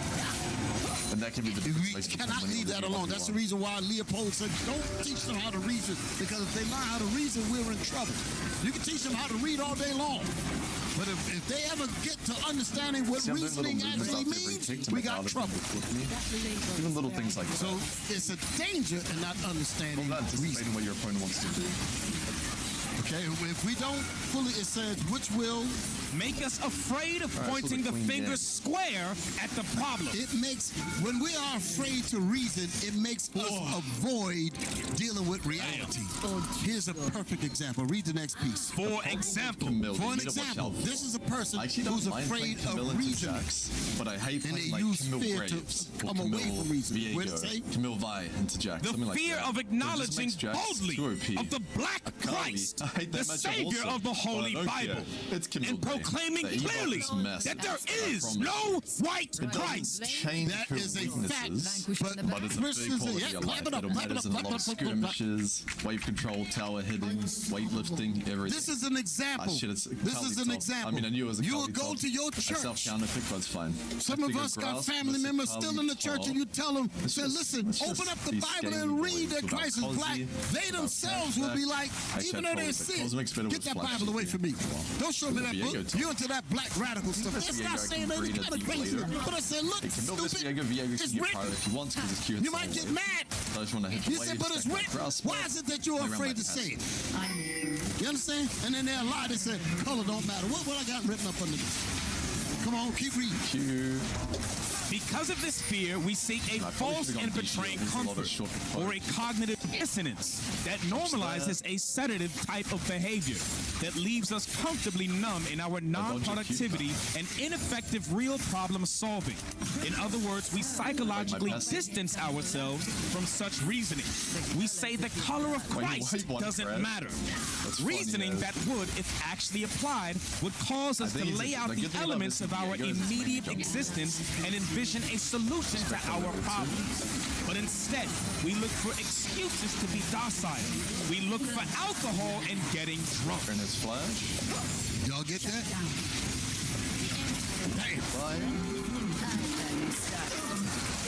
Now, here comes the reality. Play the next video. Maybe I could bring my potion earlier or something. This is some of the reality. Going back to that ugly reality. I should have taken cookies. Every time I take a scaling rune, I regret it. Scaling's so cringe.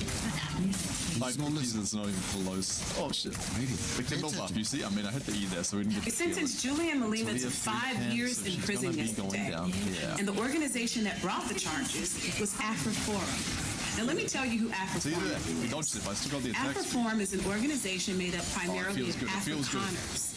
They're the descendants of Dutch, French, and German colonizers who invaded South Africa centuries ago. They built their wealth on stolen land, stolen labor, and then they formalized that theft into a system that the world came to know as apartheid. Now, they call themselves a civil rights organization. But AfriForum's real purpose is to protect the economic inequality that made South Africa so appealing to European colonizers in the first place. 7% of the population controlling 73% of the land. That is not a community under threat. That is apartheid's blueprint, still running. And when democracy at home refused to protect it, well, they flew to Washington, walked into the White House, and they found a friendship in politics. And they asked a foreign government to do what the South African people wouldn't. And I realized me pressing that friend was Donald Trump. It's so annoying. AfriForum lobbied the Trump administration hard. They pushed the lie that white South Africans were victims of genocide. And that lie was enough. Trump cut all aid to South Africa. More than 8,000 healthcare workers lost their jobs overnight. Without those programs, over 600,000 HIV-related deaths could follow in the next decade. You hear all that death that they're talking about with HIV? This damn devil, the bastard white man, he put AIDS over there because he knew he was going to do this later. Let me just chillax. These devils think they reason to keep us in chains. Go ahead, play on. More than 8,000 healthcare workers lost their jobs overnight. Without those programs, over 600,000 HIV-related deaths could follow in the next decades. Those aren't white farmers being persecuted. Those are black South Africans dying because a minority lobby group decided that maintaining their wealth and land mattered more than the lives of the people around them. I can't kill them this way. And standing in the Oval Office beside Trump when he ambushed President Ramaphosa on camera was Elon Musk, born and raised under apartheid, who poured hundreds of millions of dollars into putting Trump back in power. That's not a coincidence. On the U.S. Civil Rights Trail podcast. This is coordination. A white minority that lost political control through democracy, using American power to punish an entire nation into submission. The original inhabitants of that land are still waiting for justice. And AfriForum's answer to that wait is to go around the will of the South African people entirely. African Americans understand this clearly. The same ideology letting programs for black South Africans Africans There's so is many gunning programs scenarios for where us. they flash your E, The same machine and the same money. It's the same contempt for black life, dressed up in the language of law and order. Hard-pushing ways. From Johannesburg to Chi-Town, from Soweto to Harlem, our struggles have always been connected, and we can't afford to look away. Now, the boss because what's happening to our people in South Africa is just a preview of what happens when we stay silent everywhere. And if you didn't, now you know. What y'all think about that? And it was good that she made the connection to say, well, what's happening over there is happening in New York. But she mentioned all of it. So it doesn't change your weakness of like being a weak blind tick. Exploitation of us all. That's very nice. And they have to be diligent in that because you're trying to keep, like Malcolm said, so my prediction is it's going to make her from mid-tier. Right now she's middle of the pack. So how is it that 1/5 to like is able to bottom of A tier, exploit, dominate, divide, conquer, and do all of those things? How are they able to do it? They do it by making us really smart. Making us think that our situation is different from their situation. All that kind of stuff, it got us all separated, all knocked off, all broken up. But meanwhile, that's smart. Diligent. Guys, no flash. Some serious stuff. If we kill him here, now they like mentioned the man's name, Julius Melina, right? Thank you. Let's put that up, Melina. I'm trying to remember how to say his name.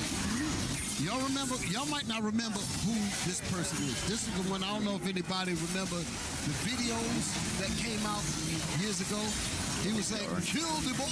Remember that? Who don't know what I'm talking about? Okay. Kill the boy. That's a read it. You're now a champion. Oh, you got a video? You got a video of him doing that? I don't know Grass Diego Hullbreakers all in them. It's perfectly for some reason, but okay. If you got it, yeah, bring it out. I ain't had a video for it. I just remember this situation. Right, to get my text speed. But they shut him down inciting hate speech ultimately. He's got the range. Because the purpose of that was to do what they wanted to do with the resources. They need to get him out. This game, bot lane's win con, jungle's win con. That's what they want to do. They need to respect Talia. Not give my tail to this guy. I'm going to be fighting Dragon here. Man is in his own country. What the hell you mean? Hate people. You bastard. Don't belong there. Surely. What the hell is this? You got it? Oh, man, don't make me read this again. South African politician Julius Malema, leader of the Economic Freedom Fighters, and his party have repeatedly faced legal charges. You found it? No? I heard y'all say something. Go ahead, read. Complaints and disciplinary hearings for chanting the apartheid era liberation song Kill the Boer. Liberation song Kill the Boer, meaning kill the white man that's trying to overthrow and take their resources. Go ahead. Often misheard as Kill the Boer. Major legal actions regarding the chant include 2022 Equality Court case. So they had a court case over. Can you imagine this? You're in a man's land talking about some damn court. Go ahead. Civil rights group AfroForum took Malema to court. That's the group that the sister was talking about. That same group is all for Esau with black people in it. It looks a bit hard without me. They ain't not for the people over. You understand what I'm saying? Esau will get and influence the government there and put black faces up there, but they'll be really for the interest of colonizers. AfroForum. They ain't got nothing to do with the welfare of the real people over there. To have the chant declared hate speech. So that's what AfroForum did. They wanted to kill me, so I'm gonna charge him with hate speech. Read that 22 thing again. Civil rights group AfroForum took Malema to court to have the chant declared hate speech. The court ruled that the song did not constitute hate speech or literal incitement to violence, classifying it as protected political speech. That was in 2022. But you heard the sister came on. The sister that came on was a recent video. So they locked him up for 5 years. So that was after this. I only posted this so y'all can hear a little bit about who this person was. Y'all all right? So you got the video? Put it up here. Let's get you in this. This is him. This got the temper king. I do like Cash Dragon now, but I would have liked him to fight Level Walk 2, so cookies, what's the king of Cookie Monster? I just want to have some power. Oh shit!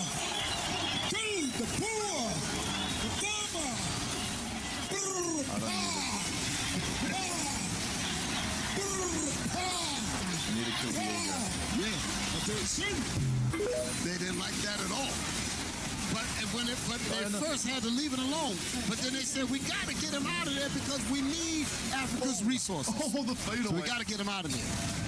That's the point. So read this next piece. It says, so actually later, this is what I wrote this. Y'all can't see straight away. So I made the point and said, listen up. Listen up. So actually later, as the video with the sister just pointed out, in South African, meaning South African Elon Musk. Let's put in my cue so I can stack it again for now. I'm trying to use these little words. Bring it out. So actually later, as the video with the sister just pointed out, that's what we just saw. The woman with the woolly hair. Come on. South African Elon Musk pushed for Trump to get elected in order for him to use U.S. power to remove Julius Malema of South Africa from his seat in his own country. That's crazy. That's what they did. Okay. Now here's the purpose of it. Give me this. Y'all probably seen this. Get to work. Yone has TP. Hit the video. I'm gonna trust the next video, so you can understand what that was all about. This is economist, global economist. He teaches in college about international global markets. Nicholas Howard. Okay, hit the button. Listen. This is showing you the climate that we're up against, by the way. Come on. Okay, so what I'm going to try and do is just give you some charts and a couple of tables just to paint a little bit of a picture that you already know. All right, we played that average. Maybe what this presentation is fundamentally designed to say is this. Africa historically, Sub-Saharan Africa has been fundamental to the global prosperity of the advanced countries. Correct. Okay. And Africa has a role to play. It has a role as a raw material producer. For if you make a mistake. We will not allow Sub-Saharan Africa to escape that. Okay, we do everything to keep Sub-Saharan Africa where it is, also impoverished. It's absolutely vital for the prosperity of everyone else. So let's get clear about that. Okay, and this means all the economic structures, all the global institutions, and the economics we teach everyone is all designed to keep Africa exactly where it is. And whether it is Europe or US or now China, it's always the same. We need Africa to be impoverished because we need those raw materials and we need them dirt cheap. Okay, so that's the message. Did y'all get that? I didn't think you'd go that that's way. Reality. W was a bit trash. So that's letting you know what we're up against. But even with that, it seems like it's insurmountable. Like we ain't never gonna get out of this thing. You cannot get weak. That was pretty clean. And succumb to alcohol and say the order is fixed. We can never get out of this. Get that thinking out of your damn mind. Beat some LPL players.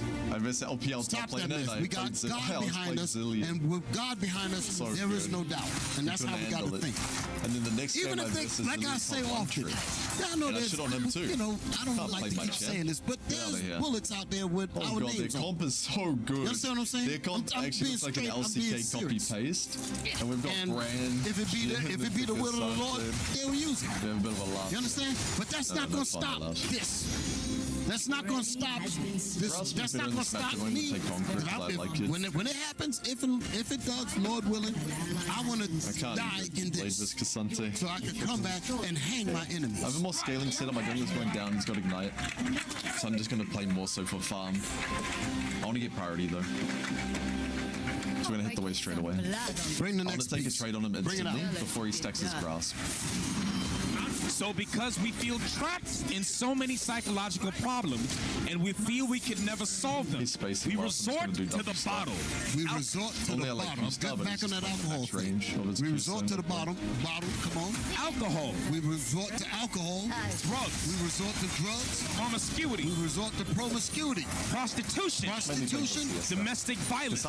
And misplaced aggression violence that affects our youths in our community. We go through all of these things because we feel like we are trapped. He's a brick wall there's no way out. If he plays to a human level, he's not punishable. What's next? Is that it? He's a melee champ. Come on. So rather than reasoning There's that word again. I'm writing this. So rather than reasoning with your brothers, we turn to violence against those who's closest to us. And in some cases, the violence goes towards the spouse, mainly male on female violence in the home. Because of the frustration. Come on. And alcohol itself is a huge influence towards violence and self-destruction. That's why it's readily available to our people. And we use the excuse that we're ready to perish as a reason to feed this disease. If our ancestors used that excuse to get drunk, none of us would be here today. Hey, wow, did y'all get that? I'm gonna stay probably. I'll let that sink in a little bit. Now, give me the video. Just roll it on through. I was hoping I could run through my video. What y'all about to see here, y'all may not recognize him. This is Bill Cosby. Right now we're in years ago. He looked totally different now. I want to make him take a small Y'all all right? This is on the VHS tape. I actually have the tape out for the law, but a while back it was Bill Cosby himself. Remember, number 1 rule for jungle track. If you're trying to he's going to tell you some things. I want y'all to listen. Because the point that I want to bring out is that this whole thing about us going after the bottle and getting drunk makes no sense at all. And he's going to talk about it. Hit the button. That's why. But I really want to study. I really want to study this whole thing of drinking, getting drunk, and people saying that they're having a good time. Because if you put on a good suit, or whatever, and you say, I'm going out to have a good time. But some people announce it. I'm going out because I deserve to go out. I'm going to get drunk because I deserve to get drunk. And get out of my way. Knowing what your opponent's going to do. This is going on in some people's houses. Not many of us here. I'm talking about, because I know there's a lot of people watching. Some brothers and sisters that's watching, they're actually going through this kind of stuff here. They had a husband that just drinks all the time. You understand what I'm saying? And they don't want to face the reality of what's happening. And they use the alcohol as it's crazy. There's a cop out and all types of things. But some of that, it's a minute number, but some of that has. This is good. Camille actually really likes long lanes. Like I was saying earlier. Taking a long time before basing. We see these things. Because when we base and this guy buys it might not be to this extreme right now, but if it's left alone, it'll get much worse than anything that I can show up. I've seen it with I'm in no rush. I've seen it with my own eyes. Not only have I seen it personally, I've worked on it. What if I kill him and he bases and buys chain vest? He's full build. Okay, so now play the next one. Like Camille's full build. So this is about getting drunk and becoming numb to reality. That's what I'm calling. I do have to base after this. So he's just going in different scenarios, showing you about drunkenness. Hit the button. Now, the person who has dedicated themselves to going out and getting so drunk that they're going to get sick is all-time dumb person. Stop. Have y'all seen people do this? Because Santa needs to talk to me. Everybody's like, they're scared. I don't have potions, so I don't want to. Y'all telling on yourself? What is this? Quickly kill this. Say that ain't me. I can talk, right? Y'all can do that. Y'all seen people that do this over and over again. If you're ahead like this, it's really good. And I took. And you might have. If I had grasp and ignite, I could have played a bit more aggressive. That's in various congregations. Y'all understand what I'm saying? We've seen this. Camille right now, I would say we get the reports. I guess got to be real. We get the reports. Intoxication. What the hell is that doing on a report if it ain't dealing with stuff like this here? We didn't buy chain fist. Come on. He's not full build. Back it up. Just a lowly claw. And getting so drunk that they're going to get sick is all-time dumb person. Listen. Stand there, just drinking. Now, the body says... Dodge the cue and swing in one shot. Another drink. Stop. The body does this. Now, I'm not naive to this. You understand what I'm saying? I grew up teenager doing stupid craziness.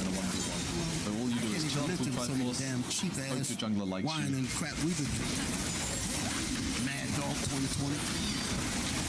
Iris, wild Iris Rose.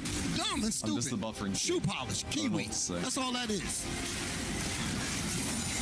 Bird without wings, Thunderbird. What the hell is this? Huh? College years. You know what I'm talking about? Doing the dumb things that you see on campus and all that. We were doing these things. Shit on. You hear me? This champ came out. I'm with friends. Let's try to play that as well as possible. And they're not satisfied until you actually drinking with them. But almost died. So cringe. I'll give my E for attack speed. Here we go. Buff activate. I'm back at home. Yes. Spring break.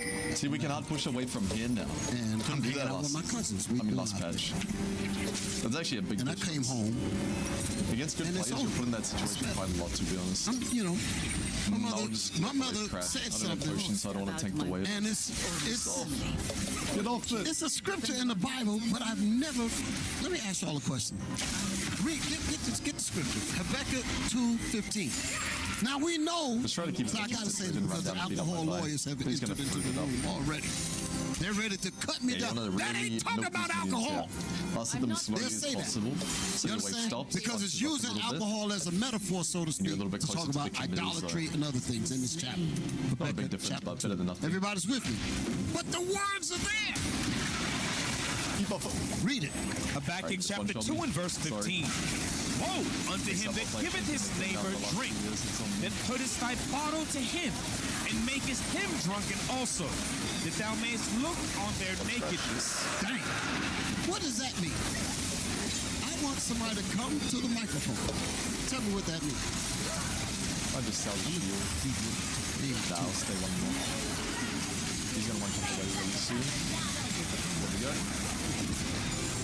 Come on. Ah! Shalom. Shalom. Most high Christ bless. This is talking about when people force. Holy shit. Yeah. Friends to drink also. I'm so greedy. We almost did it. Things like that. I was like, oh, you made Q3MW. Maybe I could consume it. Drink as well. Oh, it's so cringe. Now you're getting what the words say, but what is the meaning of it in that chapter? Let's start there first. The reason why I say it is because the alcohol lawyers are going to get you for saying what you can say. Yes, sir. Say stuff like that. Come on. You ain't ready for them, bro. They something else. Oh, my kill. In terms of the context of the chapter. Yes, sir. Oh, my so the scripture is saying, woe unto those people that do those things just like that. Because the Lord I'm still cringing that he can one-shot me on their neighbors with no spells up with drinks. I know I was on drinks of that but nature. still cringe. The Lord says destruction to those people. I'm sorry. Okay. Piece of shit. I still get my attack. Y'all want to bring out something else? Y'all want to bring it up? Bring it on home? You regret messing with me. What you got? Come on with it. You ain't wrong. Let me say it this way. You ain't wrong at all. Got some boots. But the alcohol lawyers are going to say something else because that verse is written in the context of the rest of the chapter. But the fact that he used those words. Careful. I like this line. I think true. there's a good chance we win the game. Come on, what you got? Jerome Bishop, officer at GL. You like saying destruction to those neighbors and his gang top was good earlier. You still on it. And look, go back to the Bible. Look Hold on a what's happening. second. We need to read some more. Some would think it's a bit about to say the same thing. cocky to take credit for that, but I'm going to. They were getting shit on before. Read the whole thing. Habakkuk chapter 2 and verse 15. Woe unto them that giveth his neighbor drink, that puttest thy bottle to him, and makest him drunken also, that thou mayest look on their nakedness. Okay, so you're right about what you're saying, but read on. Or his W's, his Iceborne. Thou art filled with shame for glory. Drink thou also, and let thy foreskin be uncovered. This guy, who? The cup of the Lord's right hand shall be turned unto thee, and shameful spewing shall be on thy glory. Come on. For the violence of Lebanon shall cover thee, and the spoil of beasts, which made them afraid because of men's blood. And for the violence of the land, of the city, and of all that dwell therein. Perfect game. What verse are you in? That was verse 17. Bishop. Read 18. What profiteth the graven image that the maker thereof hath graven So you see it's going into different things. That's the point that I'm saying. So someone might try to say, that ain't talking about alcohol. It's talking about idolatry. It's talking about this. It's talking about that. You understand what I'm saying? But the fact that it mentions the alcohol, that's why I say y'all were both right. because it's literally talking about that as well. You can even go and say full meaning, because why would it compare the other things in the chapter to actually alcohol? Why is it comparing it to the effects of alcohol? I know where the TP. Right. You get it? Everybody understand what I'm saying? Example. It's using those words for a reason. Although it's illuminating other things going on in the chapter, but it's literally talking about alcohol itself. So instead, I'm going to try kill Aurora. My question is, how many of y'all have ever heard a lot been taught on that subject? That particular verse. Like I said, my mother hit me with this. A piece of my kills, man. I didn't even know it was in there. She hit me with it. Man, I didn't even know. I'm talking about young, dumb, we didn't have that random getting drunk. That's sad. That kind of thing. Yeah, you understand? I have TP. I like this. And I remember getting so daggone sick by accident because I don't like being sick. At the end of that sickness, I made a vow basically and said I ain't never doing this again. And that was it. That was the end of that. Yeah, them boys. I was 17. Oh, he tried to steal my kill. I did not like the feeling. It was evil as hell.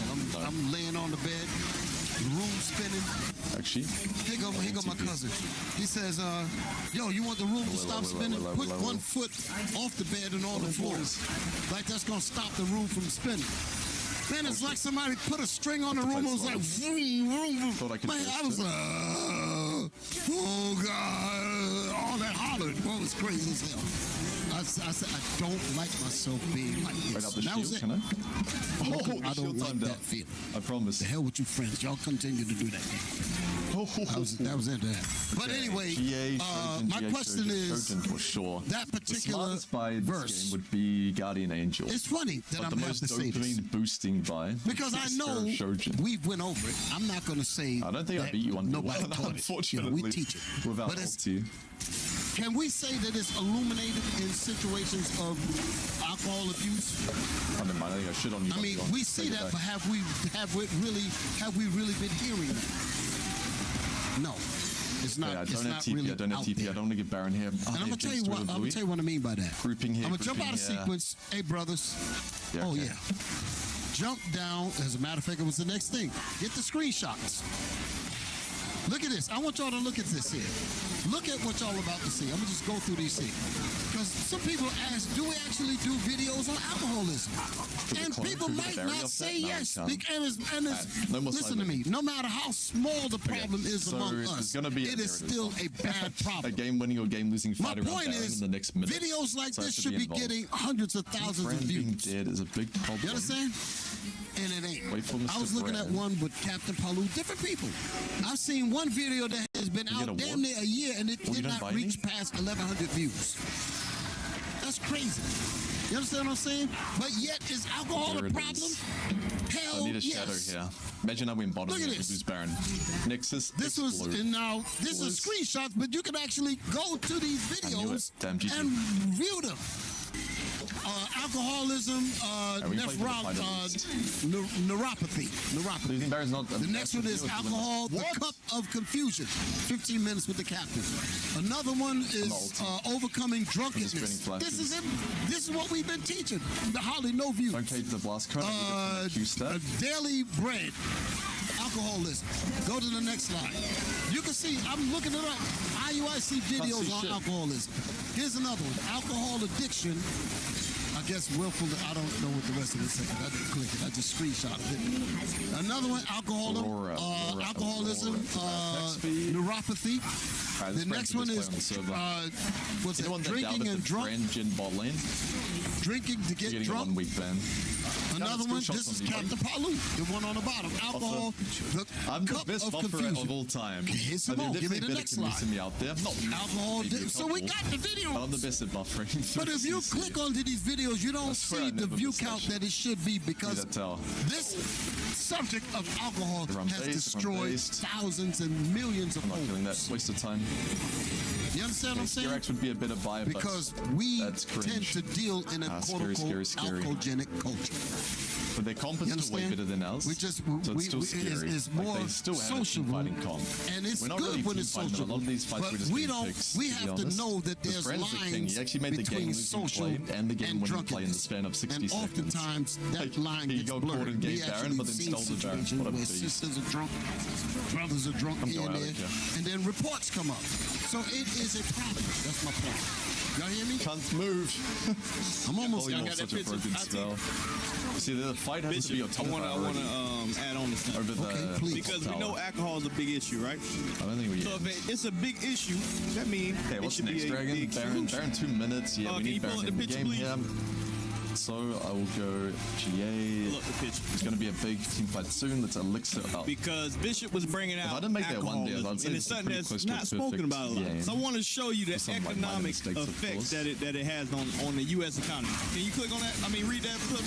Excessive alcohol use costs the U.S. economy. This is what it costs the U.S. economy. Alcoholism. Read. Nearly $250 billion annually. So this is a $250 billion problem. I'm so like old. So what Bishop is speaking about, you think those $250 billion don't affect us, the Israelite community? Absolutely. So this is an issue that needs to be addressed. Read. This massive financial drain is primarily driven by three main factors. Lost workplace productivity. Have you been in councils where that happened? Absolutely. Read. Healthcare expenses. We all see that. Pray for this brother. Pray for that sister. And when you go back through their history, they have a life of alcoholism. Go ahead. And criminal justice / property damage. Right. That's the brother that's drunk, tearing up the house, crashing the cars, all those different things. And it stems from that very issue that Bishop is speaking about. Go ahead, Bishop. All praise to the Most High. So y'all see, we cannot be light with these things, even though they're somewhat taboo. I say, it's bad to even be saying these things. Y'all all right? Go back to my slides. So you see more videos. Is the Israelites is League of drinking Legends Champions the Israelites? That's featuring the Jin, title. the virtuoso. Is drinking a sin? Because I had to be that is very good, that title. Because again, the alcohol lawyers is what influenced that title. I can already tell. Because you would hear us say, we'll give him strong drink to those who are ready to perish. You understand? So I guess everybody's ready to perish now. Everybody's going to try to use that to go and get drunk. I'm just telling you, as any time that we get on this subject, we feel the alcohol lawyers right on. I'm telling you, y'all know what I'm talking about. They hear his victims, but quiet, man. Killing them. I wish you shut up. Type stuff. He sees death as the single most important moment in a person's life. And give me the next one. Give me the next slide. Deacon Joshua did this one. The defense of drunkenness lawyers for the bottle. Pistol-based attacks and some of the longest range abilities in the game. They be defending it because he know. Reason to get the next one. Captain Dad, when the cup becomes a chain drunken bondage. There's a problem. Why would we be moved to do videos like this? Because it's a problem. $250 billion every 12 months. That's a problem. Jin's passive is named after his gun, Whisper. This was me when I was out there in Arizona. That's when I dropped the term alcohol lawyers. I was with him when we did this. And deals bonus damage based. There's a segment in here where we dealt with alcoholism, even though it's not in the title. Or if a few seconds What's the next one? Is there anything after this? Jin will take a moment to reload. Now that we got those out the way, that's just a few. There's more videos. I stopped clicking, so we do have to. That's my point is, we don't have to continue down this path. For those of us that have that problem, men and women, y'all understand me? We don't have to continue to do that because the hospital is out. The TLDR is that Jin's going to attack a lot slower, but deal a lot more damage per shot, while any crit and AS bias will help him kite or chase. The last video with Costa. Next up is Jin's Q, what I'm dealing with, grenade. Jin throws a canister at an enemy, which deals damage before bouncing to the next nearest baddie. Dancing grenade can strike up to 4 total targets and deals increased damage on successive bounces whenever it lands a kill. The damage amp stacks, meaning dancing grenade will deal tons of damage on its 4th bounce. Okay, so you're on the video, right? That's where we at now, brothers?